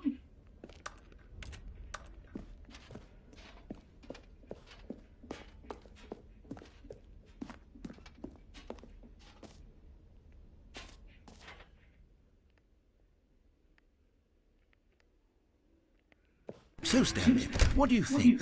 Do you like all of the new features?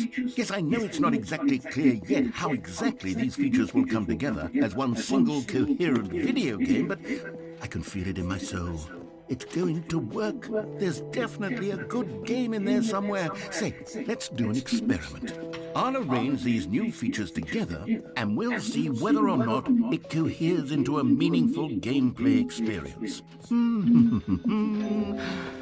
Okay. Are you ready? Here it is. I give you the Stanley Parable 2.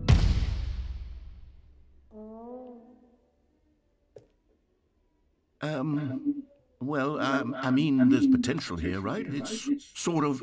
Okay, never mind. Hold on, let me do a different arrangement.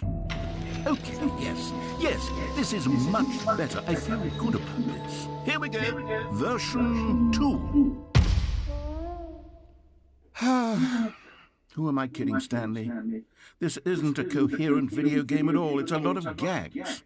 And I do very much enjoy creating gags, but they don't add up to anything. I wanted more than anything to create a sequel that would capture all the magic of the first game. I wanted fans to love it. No matter how good these gags are, they won't stand on their own. They would need the structure and the gameplay of the original. Wait, maybe that's it. I can take the original Stanley Parable and simply, well, insert a few of my new features into it. Tastefully, of course. With respect. With care for the vision and integrity of the original game. Would it possibly work? I suppose it could. But it would need a really, really tremendous title screen. A title screen that says with bold and uncompromising conviction, "This is the Stanley Parable 2. Let me see if I can whip something up. All right, perfect. Go ahead. Take a look.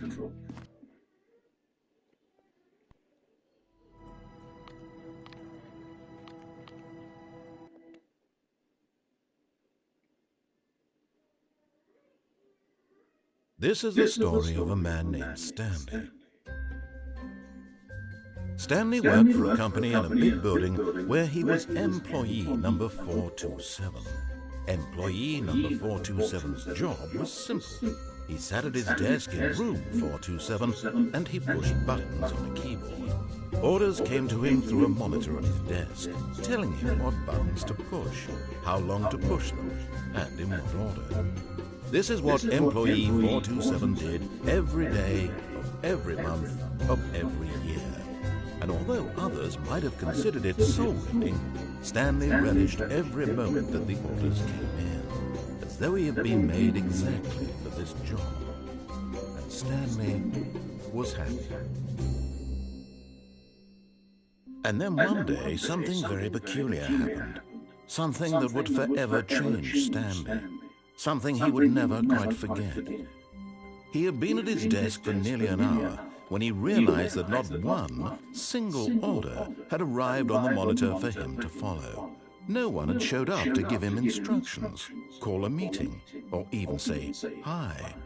Never in all his years at the company had this happened, this complete isolation. Something was very clearly wrong. Shocked, frozen solid, Stanley longest time. But as he came to his wits and regained his senses, he got up from his desk and stepped out of his office. All of his co-workers were gone. What could it mean? Stanley decided to go to the meeting room. Perhaps he had simply missed a memo. No matter how hard Stanley looked, he couldn't find a trace of his co-workers.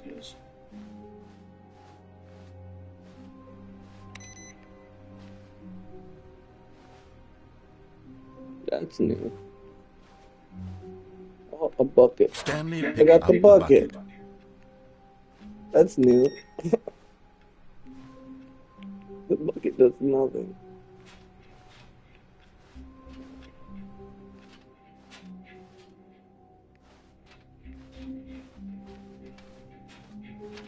Stanley clutched the bucket tightly to his chest and entered the door on his left. This was not the correct way to the meeting room, but Stanley had felt the bucket calling to him, telling him that the employee lounge was simply the place to be. And here it was. Had the bucket turned out to be correct? Was this better than the meeting room? Yes, Stanley thought to himself. Yes, perhaps it truly was. How insightful the bucket turned out to be. No, never mind. The bucket was wrong. Stanley took the door on his left to go back to the meeting room.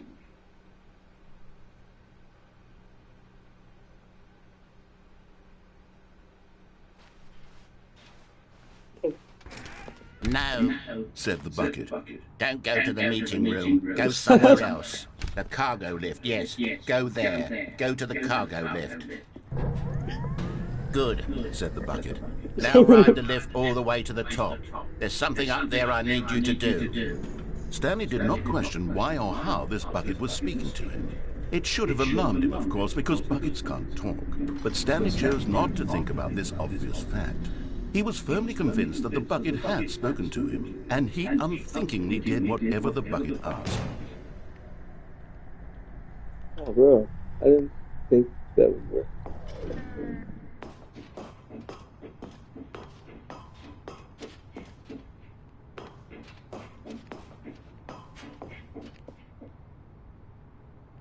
Danger everywhere.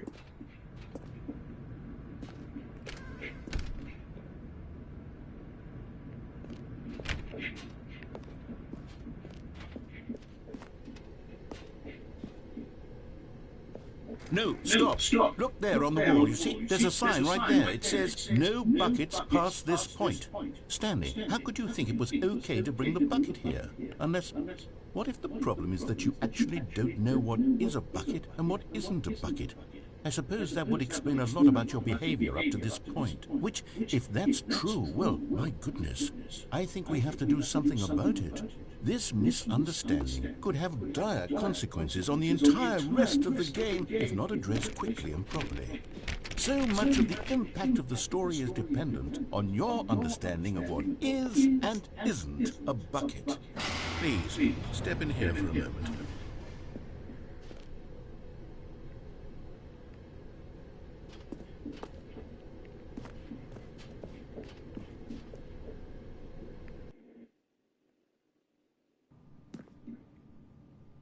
Oh my god. Now then, I'm going to run you through some test scenarios, and you'll tell me whether or not the thing I'm showing you is a bucket. Simple enough, right? This should tell us everything we'll ever need to know about what is or is not a bucket. Okay, let's begin. Item 1. Is this a bucket? Correct. It is a hologram of a bucket, not an actual bucket. Oh, he's right. You're right. Item 2. Is this a bucket? Correct. It is a 3D printed recreation of a bucket, not an actual bucket.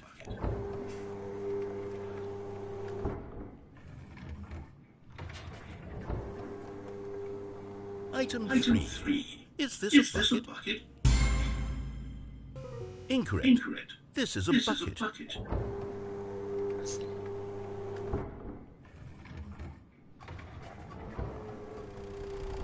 Item 4. Is this a bucket? Correct. This is a tractor and not a bucket.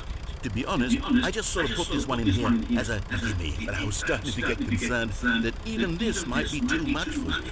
Thank you for not making me look like an idiot. Okay, next one.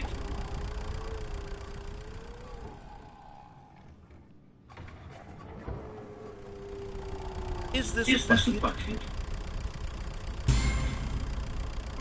Correct. This is a bucket.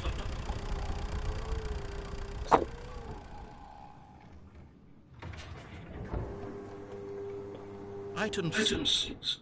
Is this a bucket? Trick question. Both. Gotcha.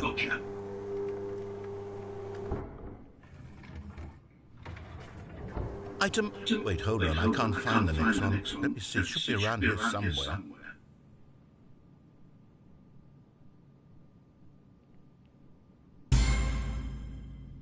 Yes. Thank you. There's nothing here. Of course it isn't a bucket. We both know full well nothing isn't a bucket. Wait, when I say nothing isn't a bucket, that makes it sound like I'm saying everything is a bucket, which of course is not true. Unless... Is that what you think? Answer me straight, Stanley. Are you trying to tell me that you believe everything is a bucket? You know what? I'm too confused to even sort it out. I've lost all sense of perspective. What is a bucket? What isn't a bucket? Mere moments ago I could answer these questions with confidence. And yet now I'm somewhat adrift. Do any of us know what a bucket is? Am I a bucket? Stanley, I can't keep doing this. I'm losing myself, and myself was all I ever had to begin with. I'm afraid the bucket is threatening to tear our relationship apart.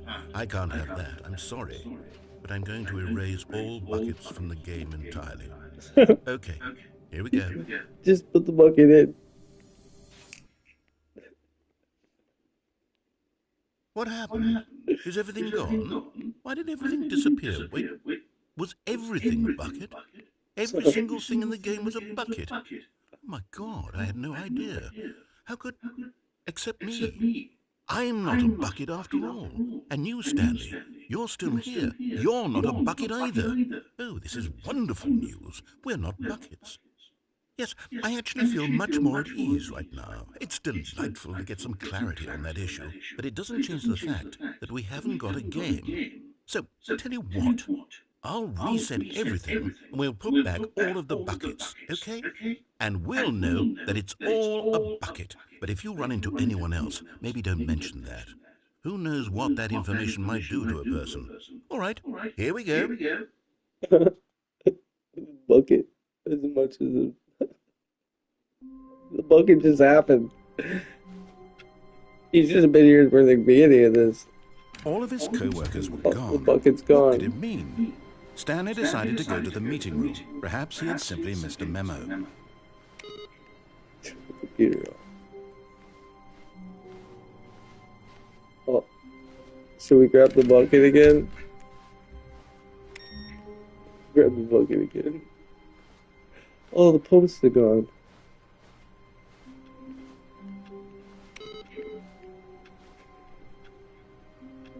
Need the bucket. I don't know. Grab the bucket. Bring it. Stanley lifted the bucket into his arms, and a wave of comfort rushed over him. Stanley clutched the bucket tightly to his chest and entered the door on his left. This was not the correct way to the meeting room, but Stanley had felt the bucket calling to him, telling him that the employee lounge was simply the place to be. And here it was. Had the bucket turned out to be correct? Was this... No, never mind. The bucket was wrong. Stanley took the door on his left to go back to the meeting room. No, said the bucket. don't go to the meeting room. Go somewhere else. The cargo lift, yes. Go there. Go to the cargo lift.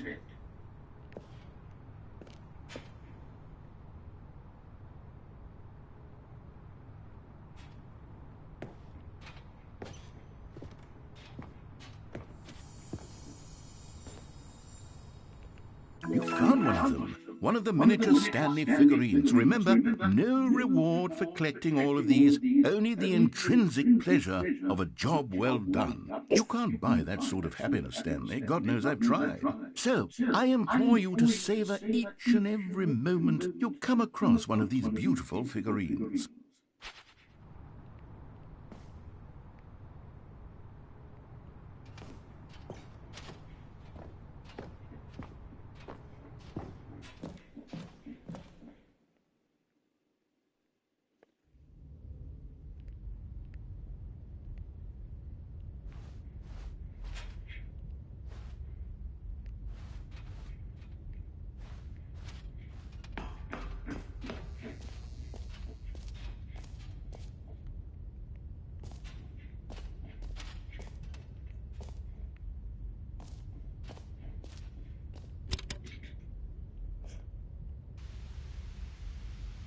Okay, this is day number 295, tape number...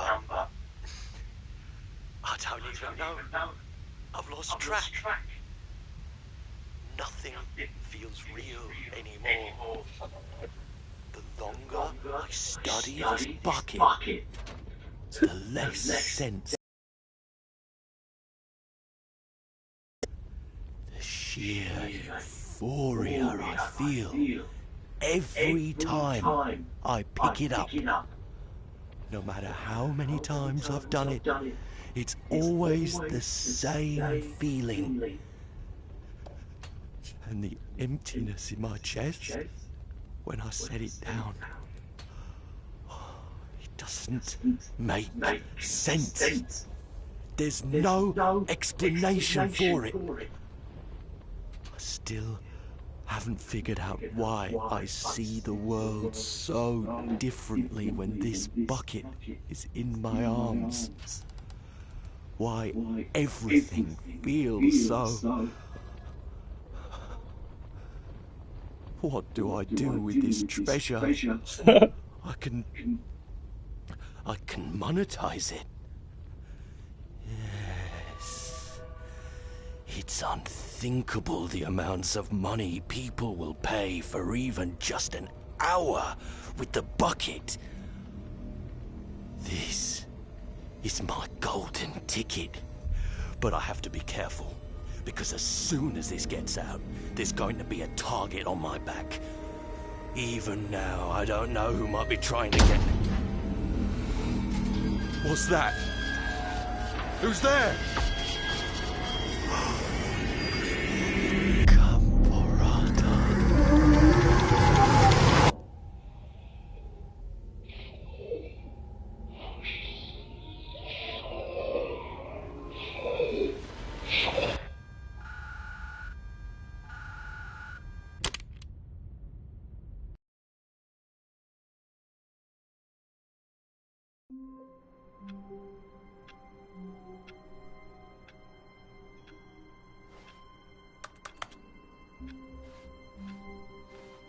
All of his co-workers were gone.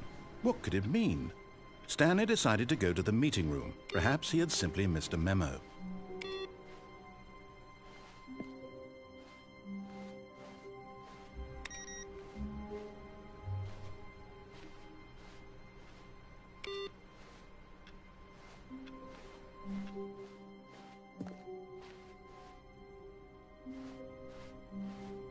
When Stanley came to a set of 2 open doors, he entered the door on his left. This was not the correct way to the meeting room, and Stanley knew it perfectly well. Perhaps he wanted to stop by the employee lounge first, just to admire it. And here it was, the lounge. But eager to get back to business, Stanley took the first open door on his left. Stanley was so bad at following directions, it's incredible he wasn't fired years ago. Look, Stanley, I think perhaps we've gotten off on the wrong foot here. I'm not your enemy, really, I'm not. I realize that investing your trust in someone else can be difficult, but the fact is that the story has been about nothing but you all this time. There's someone you've been neglecting, Stanley. Someone you've forgotten about. What? Really? I was in the middle of something. Do you have zero consideration for others? Are you that convinced that I want something bad to happen to you? Why, I don't know how to convince you of this, but I really do want to help you, to show you something beautiful. Look, let me prove it. Let me prove that I'm on your side. Give me a chance. Now listen carefully, this is important. Another miniature Stanley figurine. This, you know, there really must be a snappier name for these things. What about mini-stands? Stanley figs?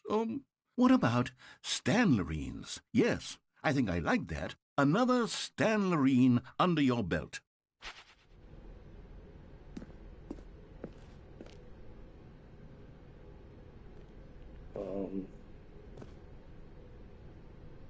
Red or blue? Red or blue? Left or right?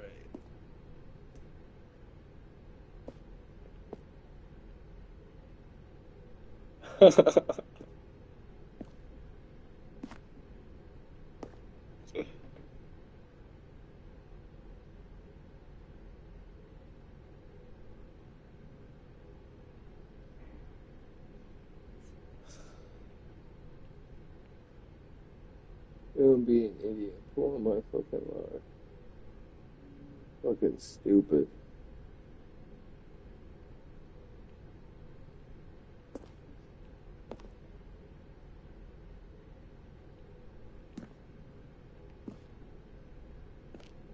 Aha, perhaps you misunderstood. Stanley walked through the red door.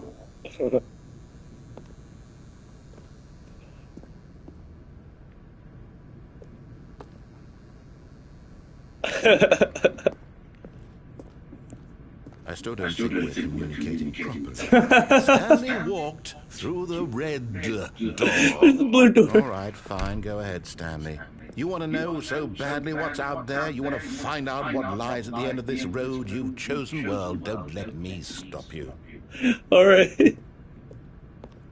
You see? There's nothing here. I haven't even finished building this section of the map, because you were never supposed to be here in the first place. Broken rooms, exposed developer textures. Is this what you had wanted?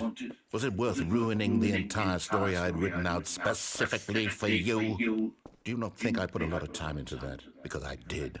And in the end, it was all for nothing, because this is what you wanted to see. Help me here, Stanley. Help elucidate these strange and unknowable desires of yours. What would have made this game better? What did you want to see? Vehicles? Skill trees? Work with me. You've given me absolutely nothing so far. Tell you what, let me take a stab in the dark at a new design, and you can give me some feedback. There we go. A third option. This already feels leaps ahead of where we were before. Go ahead, Stanley. Take it for a spin.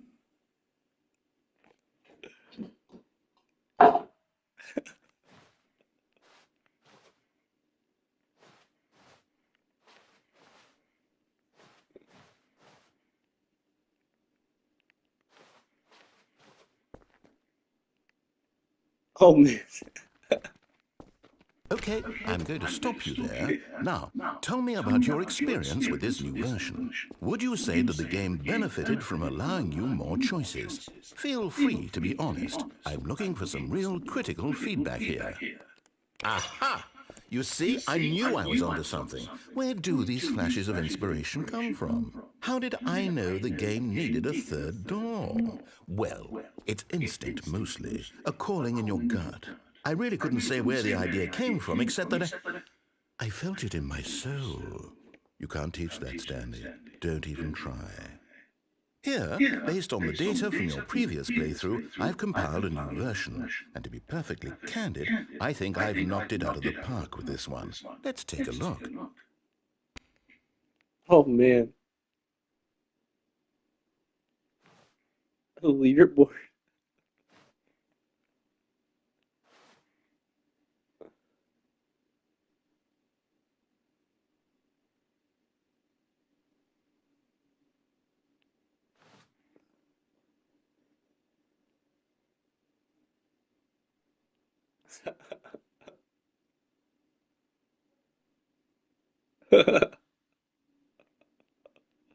Keep taking the wrong door.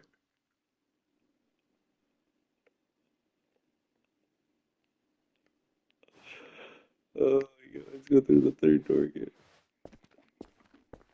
Now, would you say that competitive leaderboard helped you feel motivated to keep walking through doors? Again, honest answers, please. Hey, I nearly forgot. I've got a prototype of a new game I've been working on, and now would be a lovely opportunity to give it some playtesting.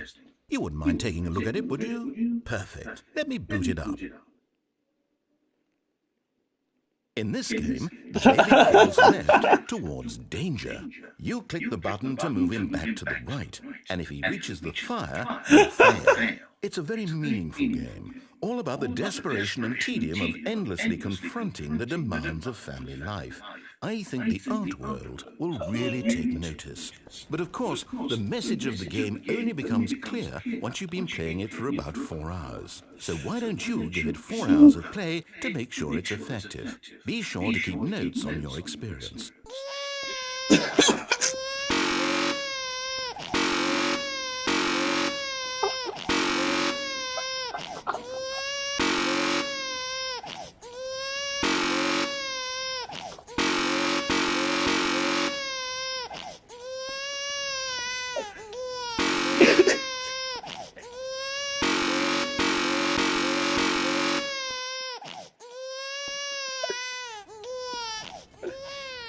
You heartless bastard. Oh Did you man. do it because you hate babies or purely to spite me? Because if it's the latter, well, I don't know what to do. I'm completely out of ideas. I can't think of a single thing that might improve the experience for me. I'm not even going to try. I'm out, I'm done. It's over. Thank you for playing. Your input was extremely valuable. Oh, hey, since my game was so awful, why don't we play someone else's game, just to ease the pain? Let's see. What do we have here? Yes, this seems like it'll work. Let's give it a shot.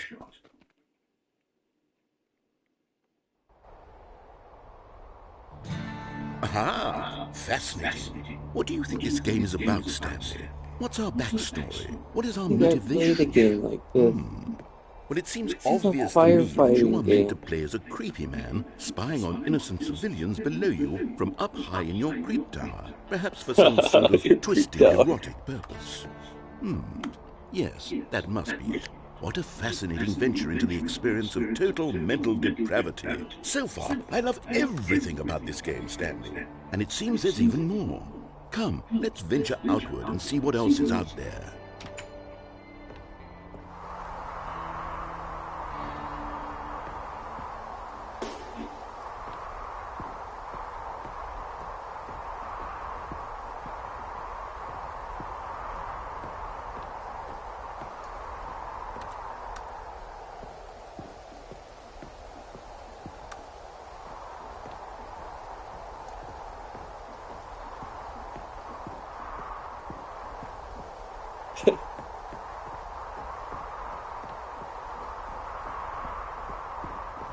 Oh, no.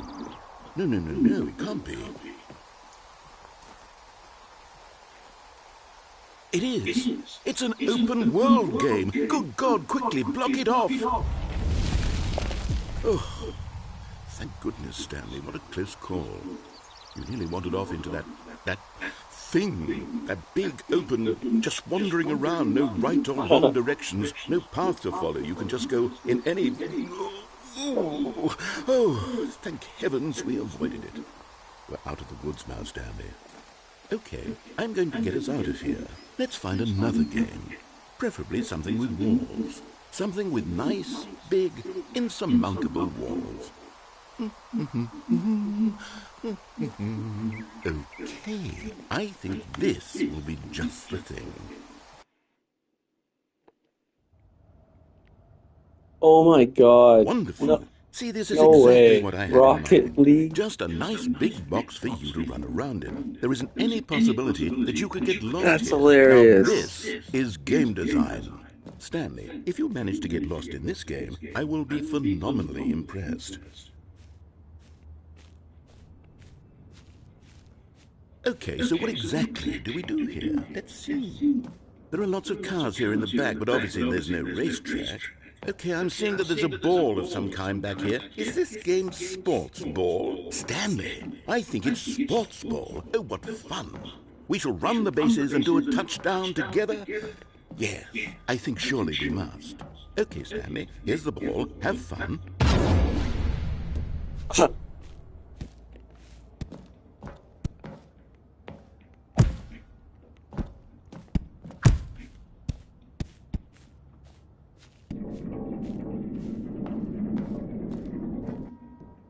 Are you doing it? Are you winning? Is this fun? Is it better than my miserable little story that I worked so hard on? Stanley, I have a thought. And I realize I... Hold on. What are you doing?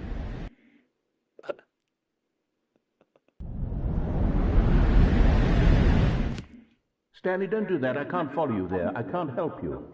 How will you write a story without me? You can't do it. You know that. Stanley, come back.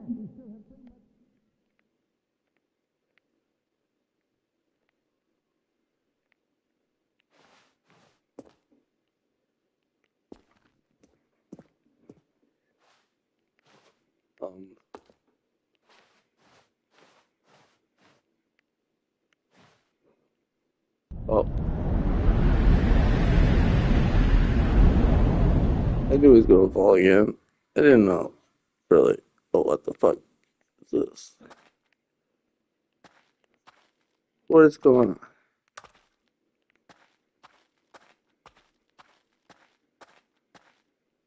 Bro.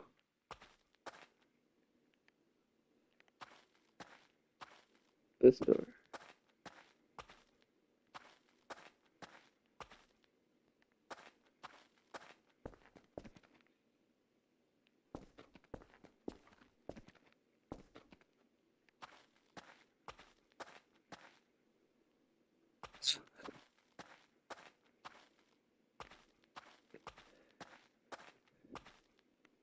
Like,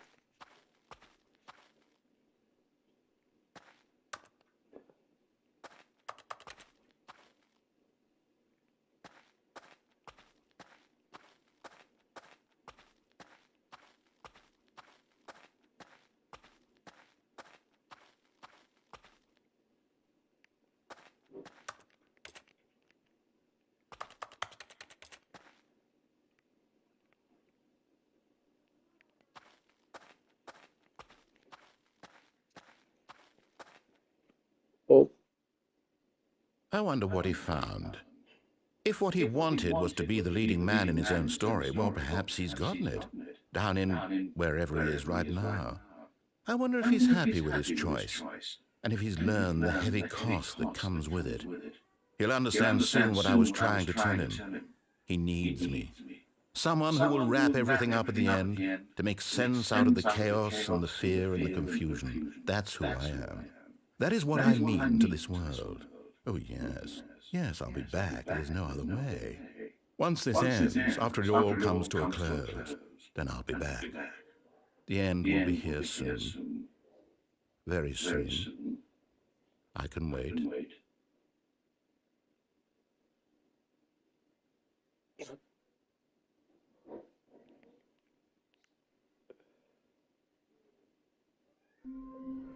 oh, right off the skin. All of his co-workers were gone. What could it mean? Stanley decided to go to the meeting room. Perhaps he had simply missed a memo. That's new. I leave the book.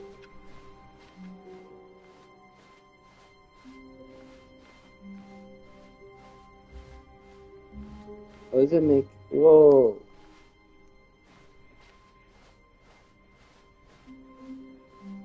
When Stanley came to a set of two open doors, he entered the door on his left.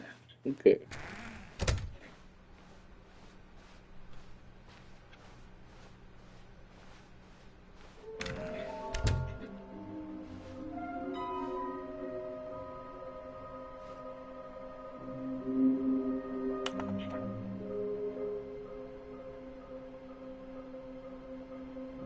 This is all new.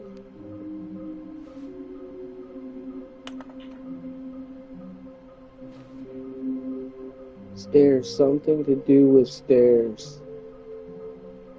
Nearby a fireplace. private but smelly place for important people.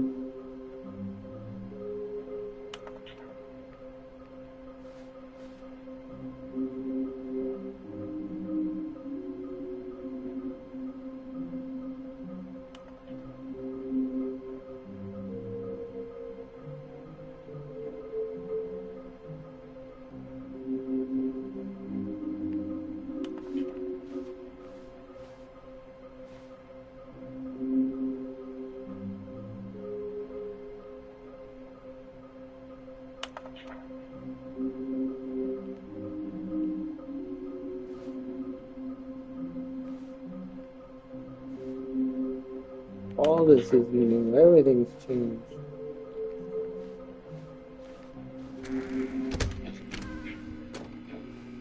Oh, no, oh, no, not again. I won't be part of this. I'm not going to encourage you. I'm coming to a staircase. Stanley walked upstairs to his boss's office.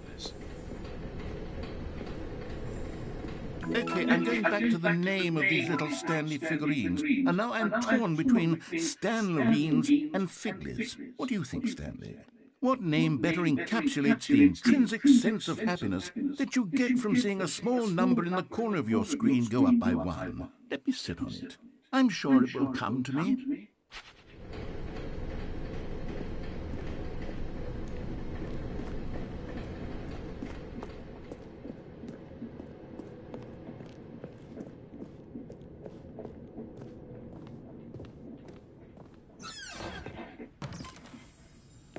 You're getting close now, Stanley. You've nearly gotten all of the Figler Anmarines. Very soon, you'll collect the last one, and then the first number will equal the second number, and that will be it. We'll be different people by then, different in the sense that we used to have none of them, and now we have them all. You can't go back to when you had no Figler Anmarines. None of us can.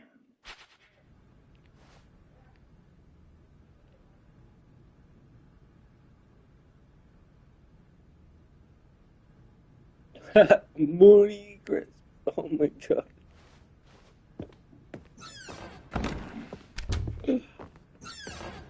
Oh, I don't remember this door opening either.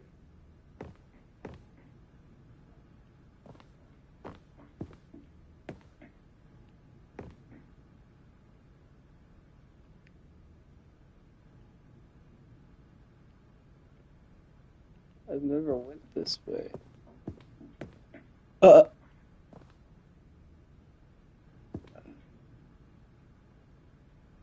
Business strategy. We go up. Oh. Okay.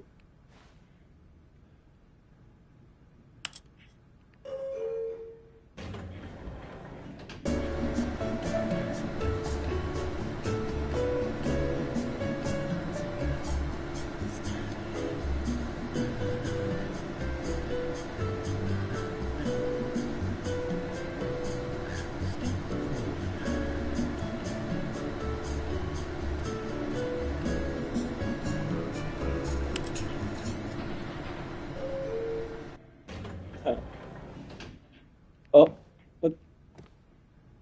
What?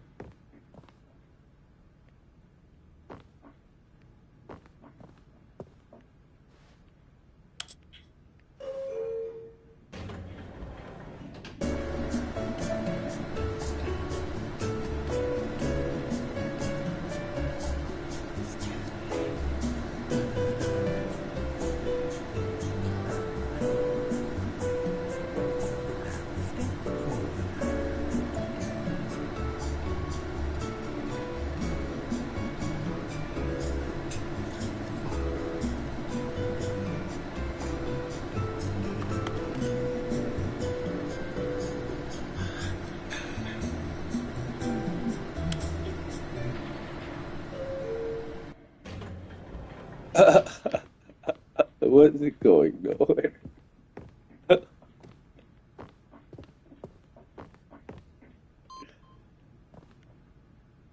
there's 3 dots now.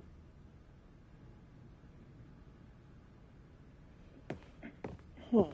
I think there's something The moment he entered his manager's office, Stanley froze in his tracks. Not a living soul anywhere. Could he really be all alone?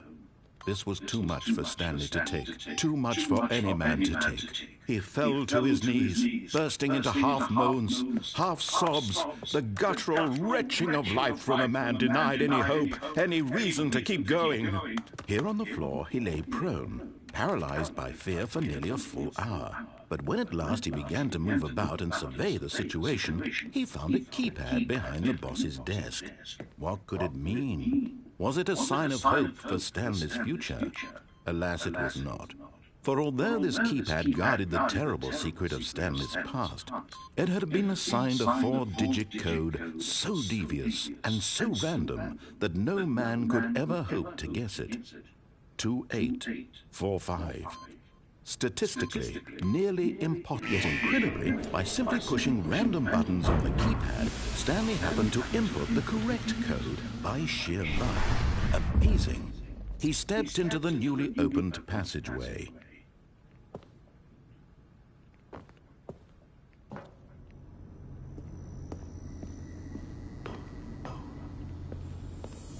And there it is, the last Stiggly Wiggly. Savor this moment, Stanley. This is a real accomplishment. This is doing something just for the sake of doing it. Where so many people expect to be rewarded for the most trivial achievements, you've insisted that a job well done is its own reward. I would tell you that I'm proud of you for collecting them all, but that would be like a reward, and we can't have that. So, instead I'll just say, it's done. We're all done here. And now we can go to whatever the hell you were doing before you hunted for figurines.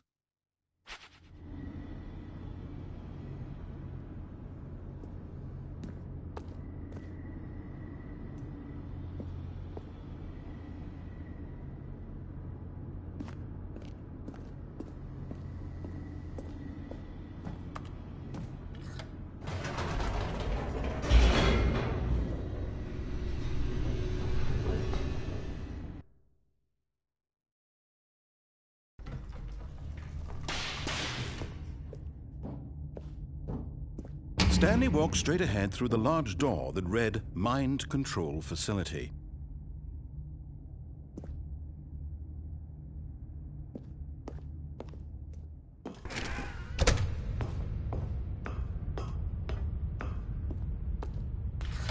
The lights rose on an enormous room packed with television screens.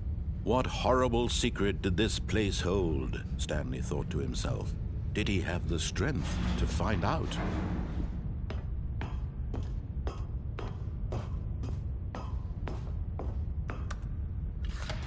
Now the monitors jumped to life, their true nature revealed. Each bore the number of an employee in the building, Stanley's co-workers. The lives of so many individuals reduced to images on a screen, and Stanley, one of them, eternally monitored in this place where freedom meant nothing.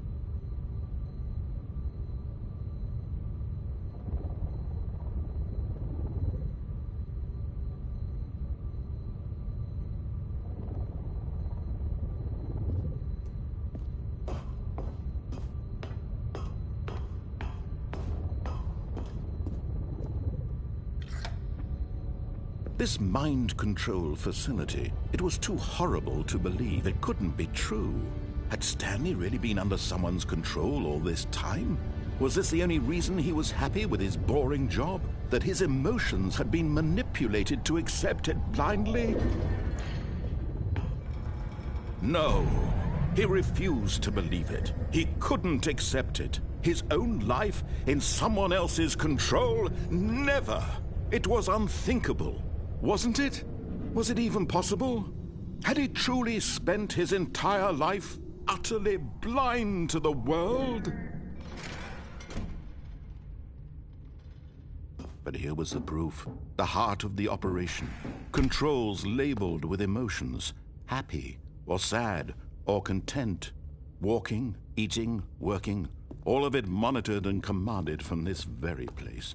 And as the cold reality of his past began to sink in, Stanley decided that this machinery would never again exert its terrible power over another human life. for he would dismantle the controls once and for all.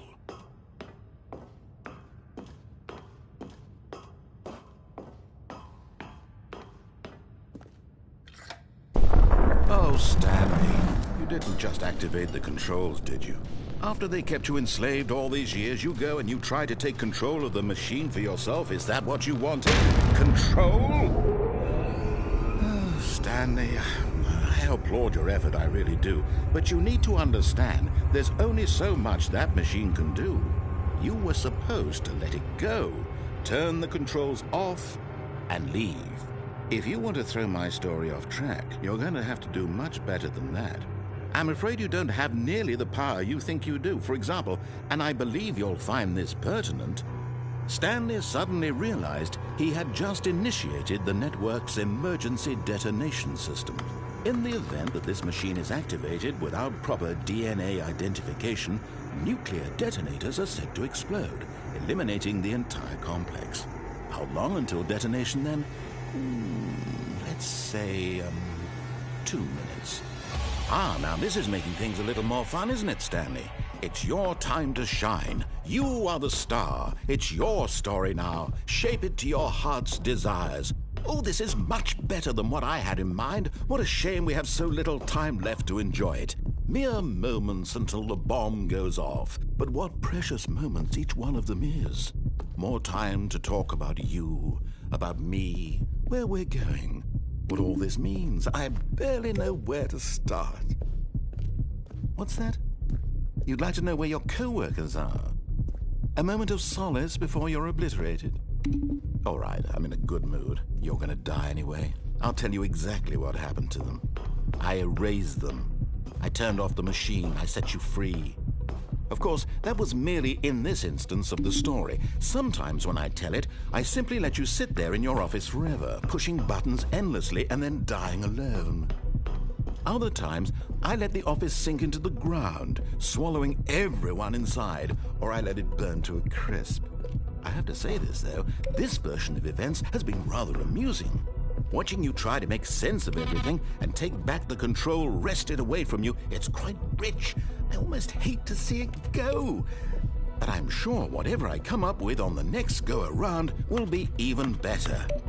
My goodness, only 34 seconds left. But I'm enjoying this so much. You know what? To hell with it. I'm going to put some extra time on the clock, why not? These are precious additional seconds, Stanley. Time doesn't grow on trees. Oh dear me, what's the matter, Stanley? Is it that you have no idea where you're going or what you're supposed to be doing right now? Or did you just assume when you saw that timer that something in this room was capable of turning it off? I mean, look at you. Running from button to button, screen to screen, clicking on every little thing in this room. These numbered buttons, no, these colored ones. Or maybe this big red button, or this door. Everything, anything, something here will save me. Why would you think that, Stanley? That this video game can be beaten? Won? Solved?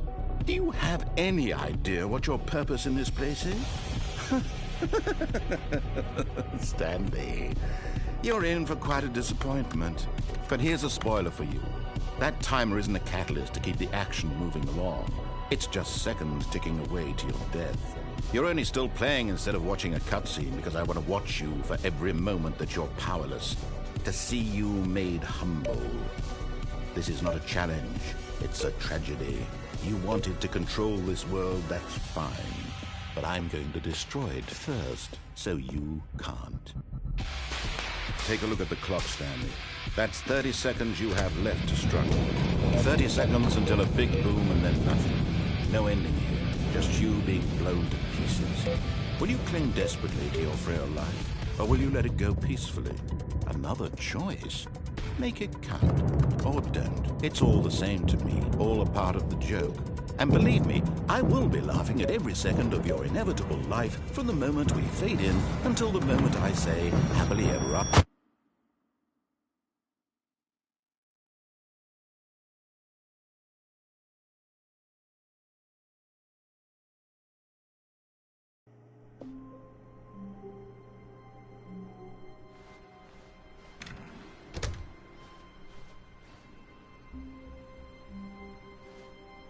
Stanley, I'm sorry, but I have to put a pause on things. It's those figurines, those figglers.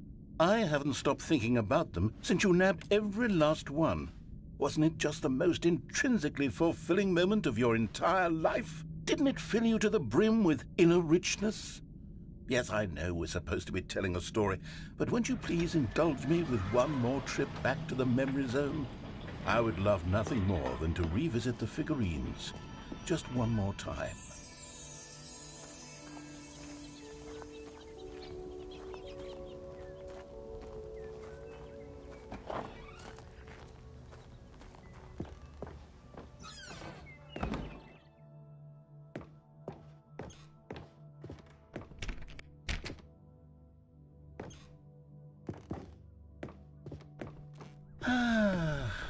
Here's where it all began.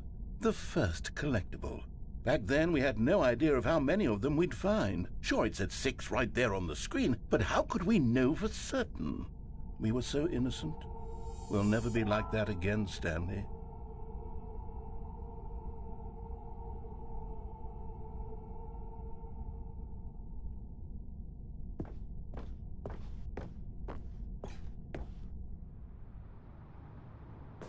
And here was a second Stanlerine. You found this one all on your own, just by poking around in the warehouse. You did that, Stanley. I'll be honest. Back then, I had no faith in you to find any of them, let alone 6. But you continue to surprise me in all sorts of mundane, unremarkable ways.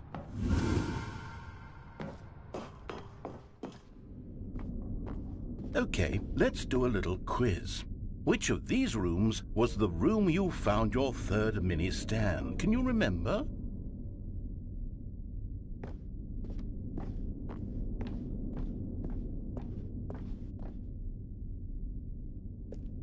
No. Under the stairs was the 4th place you found a Figanley, not the 3rd. Well, I guess perhaps I shouldn't be surprised. Memories like these are so precious and so cherished that they all just sort of blend together, don't they? You know what? If under the stairs feels like the 3rd place you found a collectible, then who am I to go making judgments? Let's see, what came next? Oh yes, we found a Figley in this pink room. Oh, well, I can't actually say I remember being in this room, but it's here in the memory zone, so it must have happened.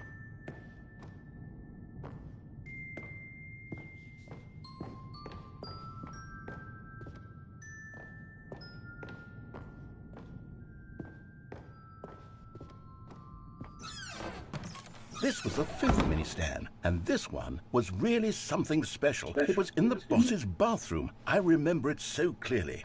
In fact, because this one is particularly special to me, I made a little video to commemorate the occasion. Enjoy.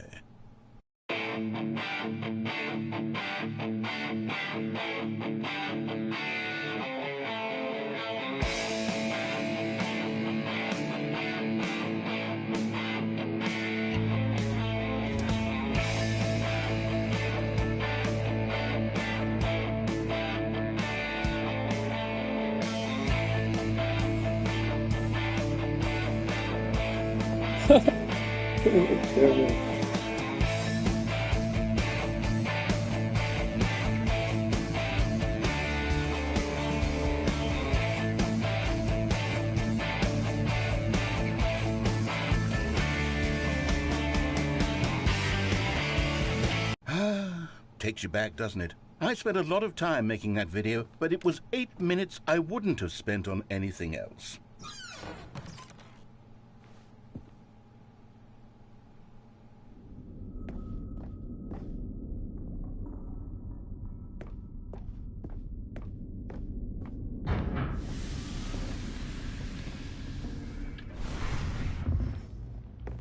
And then, Stanley, then we came to the last collectible, the final figurine, right here behind the boss's office. This memory is the most distinct and clear in my mind, perhaps because it was the one that happened more recently than all the others.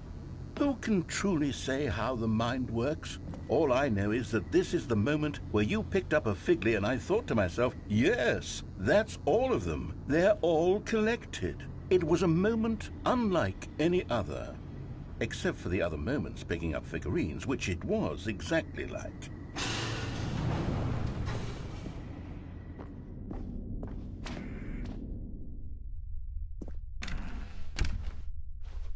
And then there was no more, because we've caught up to the present moment. Nothing left to do but move onward into the future. Goodbye, Memory Zone.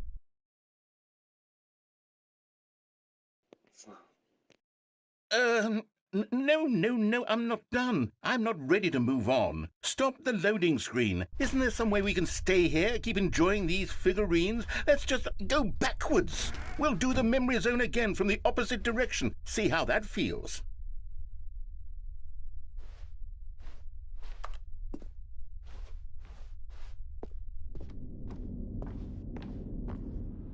Okay, yes, the back of the boss's office. I remember this. I must say, of all the figurines we looked at in our initial tour of the Memory Zone, this one is the most distinct and clear in my mind. Let's keep going. I want more.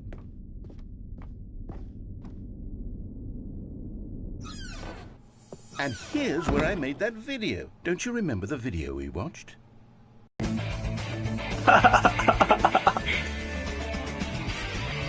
Yes, I love that video.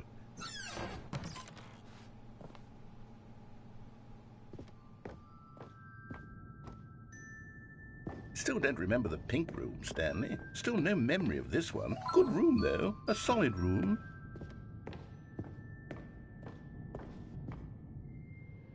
These really were a treat to hunt down. You know, if there had been any kind of reward for finding all of these, it really would have neutered the intrinsic joy of collecting them. I'm very glad we resisted the temptation. Next one.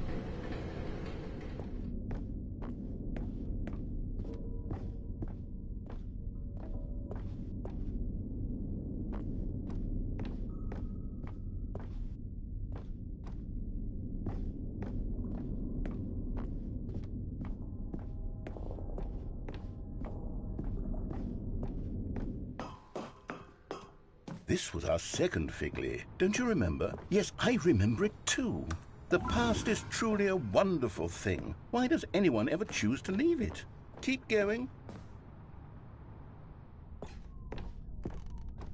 This is it. The very first one we found in the exhibit where I introduced you to the figurines. Oh, I want more memories, Stanley. I want to keep going. What else is there? What came before this?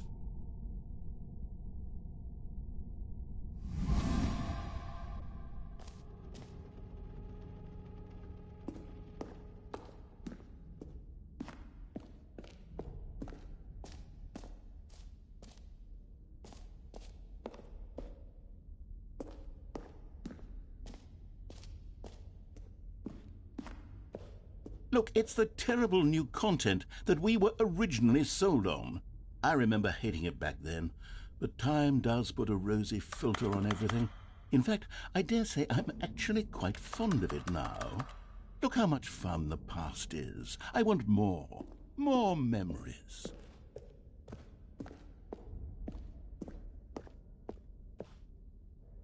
Oh, yes, the two doors. Who could have forgotten that? A classic memory, this one.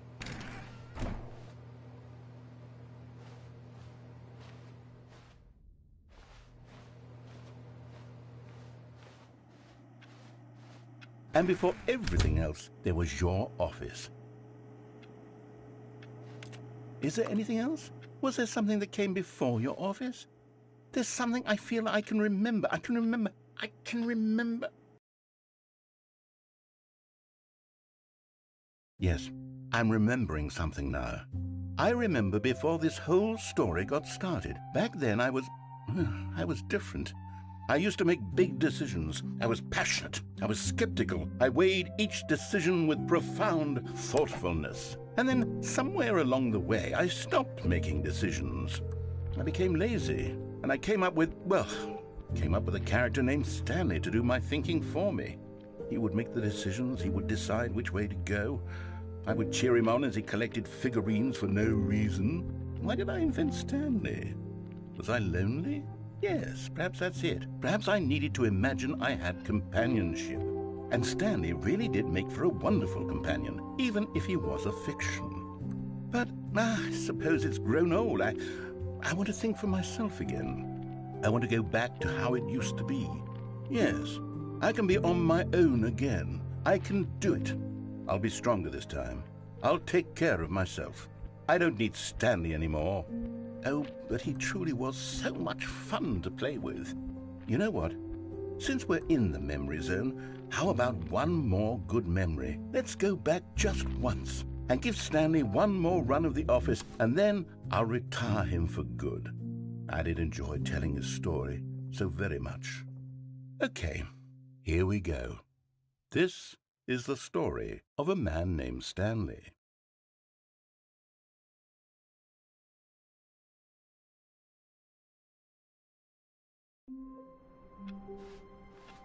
All of his co-workers were gone. What could it mean? Stanley decided to go to the meeting room. Perhaps he had simply missed a memo. No matter how hard Stanley looked, he couldn't find a trace of his co-workers.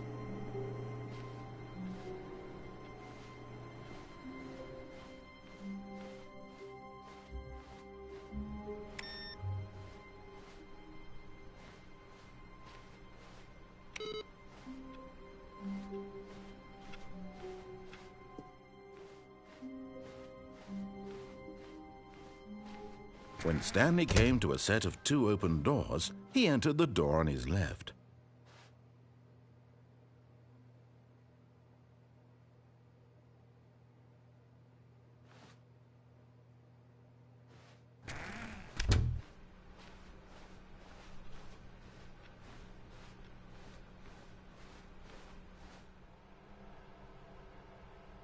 Yet there was not a single person here either. Feeling a wave of disbelief, Stanley decided to go up to his boss's office, hoping he might find an answer there.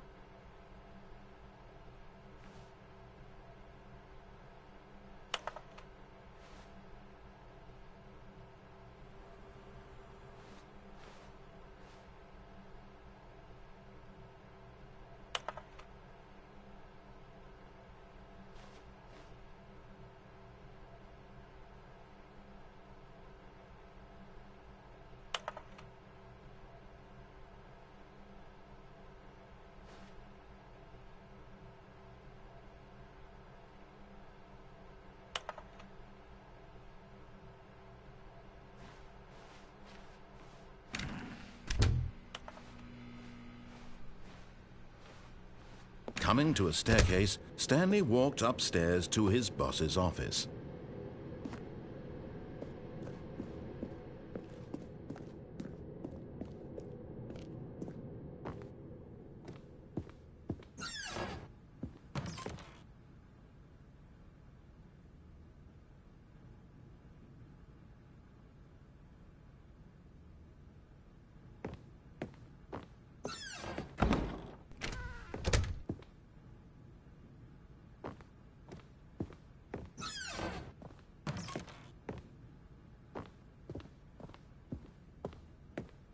Stepping into his manager's office, Stanley was once again stunned to discover not an indication of any human life. What could it mean, he wondered.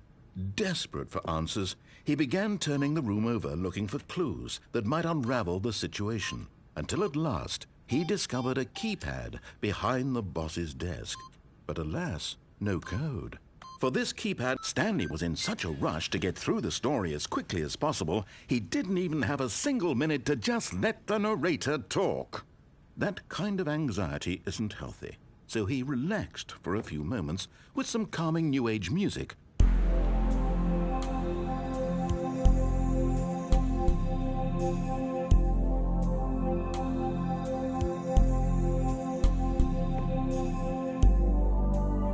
Feeling soothed and rejuvenated, Stanley calmly walked forward into the opened passageway.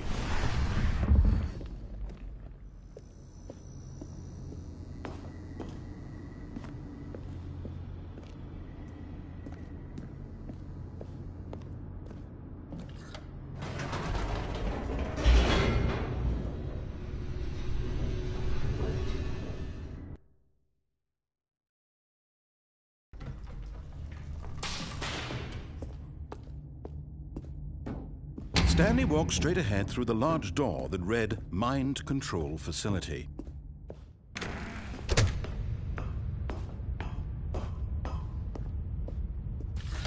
The lights rose on an enormous room packed with television screens. What horrible secret did this place hold? Stanley thought to himself. Did he have the strength to find out?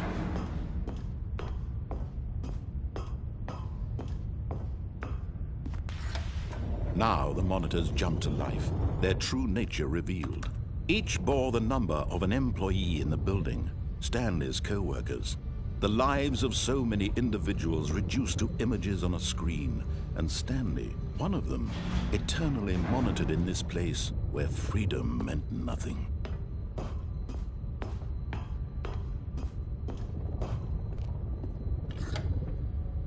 This mind control facility, it was too horrible to believe. It couldn't be true. Had Stanley really been under someone's control all this time? Was this the only reason he was happy with his boring job? That his emotions had been manipulated to accept it blindly? No, he refused to believe it. He couldn't accept it. His own life in someone else's control? Never! It was unthinkable. Wasn't it? Was it even possible? Had he truly spent his entire life utterly blind to the world? But here was the proof, the heart of the operation. Controls labeled with emotions, happy or sad or content. Walking, eating, working, all of it monitored and commanded from this very place. And as the cold reality of his past began to sink in, Stanley decided that this machinery would never again exert its terrible power over another human. Oh, Stanley, you didn't just activate the controls, did you? After they kept you enslaved all these years, you go and you try to take control of the machine for yourself. Is that what you wanted? Control? Oh, Stanley, I applaud your effort, I really do. But you need to understand, there's only so much that machine can do. You were supposed to let it go, turn the controls off, and leave. If you want to throw my story off track, you're going to have to do much better than that. I'm afraid you don't have nearly the power you think you do. For example, and I believe you'll find this pertinent, Stanley suddenly realized he had just initiated the network's emergency detonation system. In the event that this machine is activated without proper DNA identification, nuclear detonators are said to explode, eliminating the entire complex. How long until detonation then? Let's say, 2 minutes. Ah, now this is making things a little more fun, isn't it, Stanley?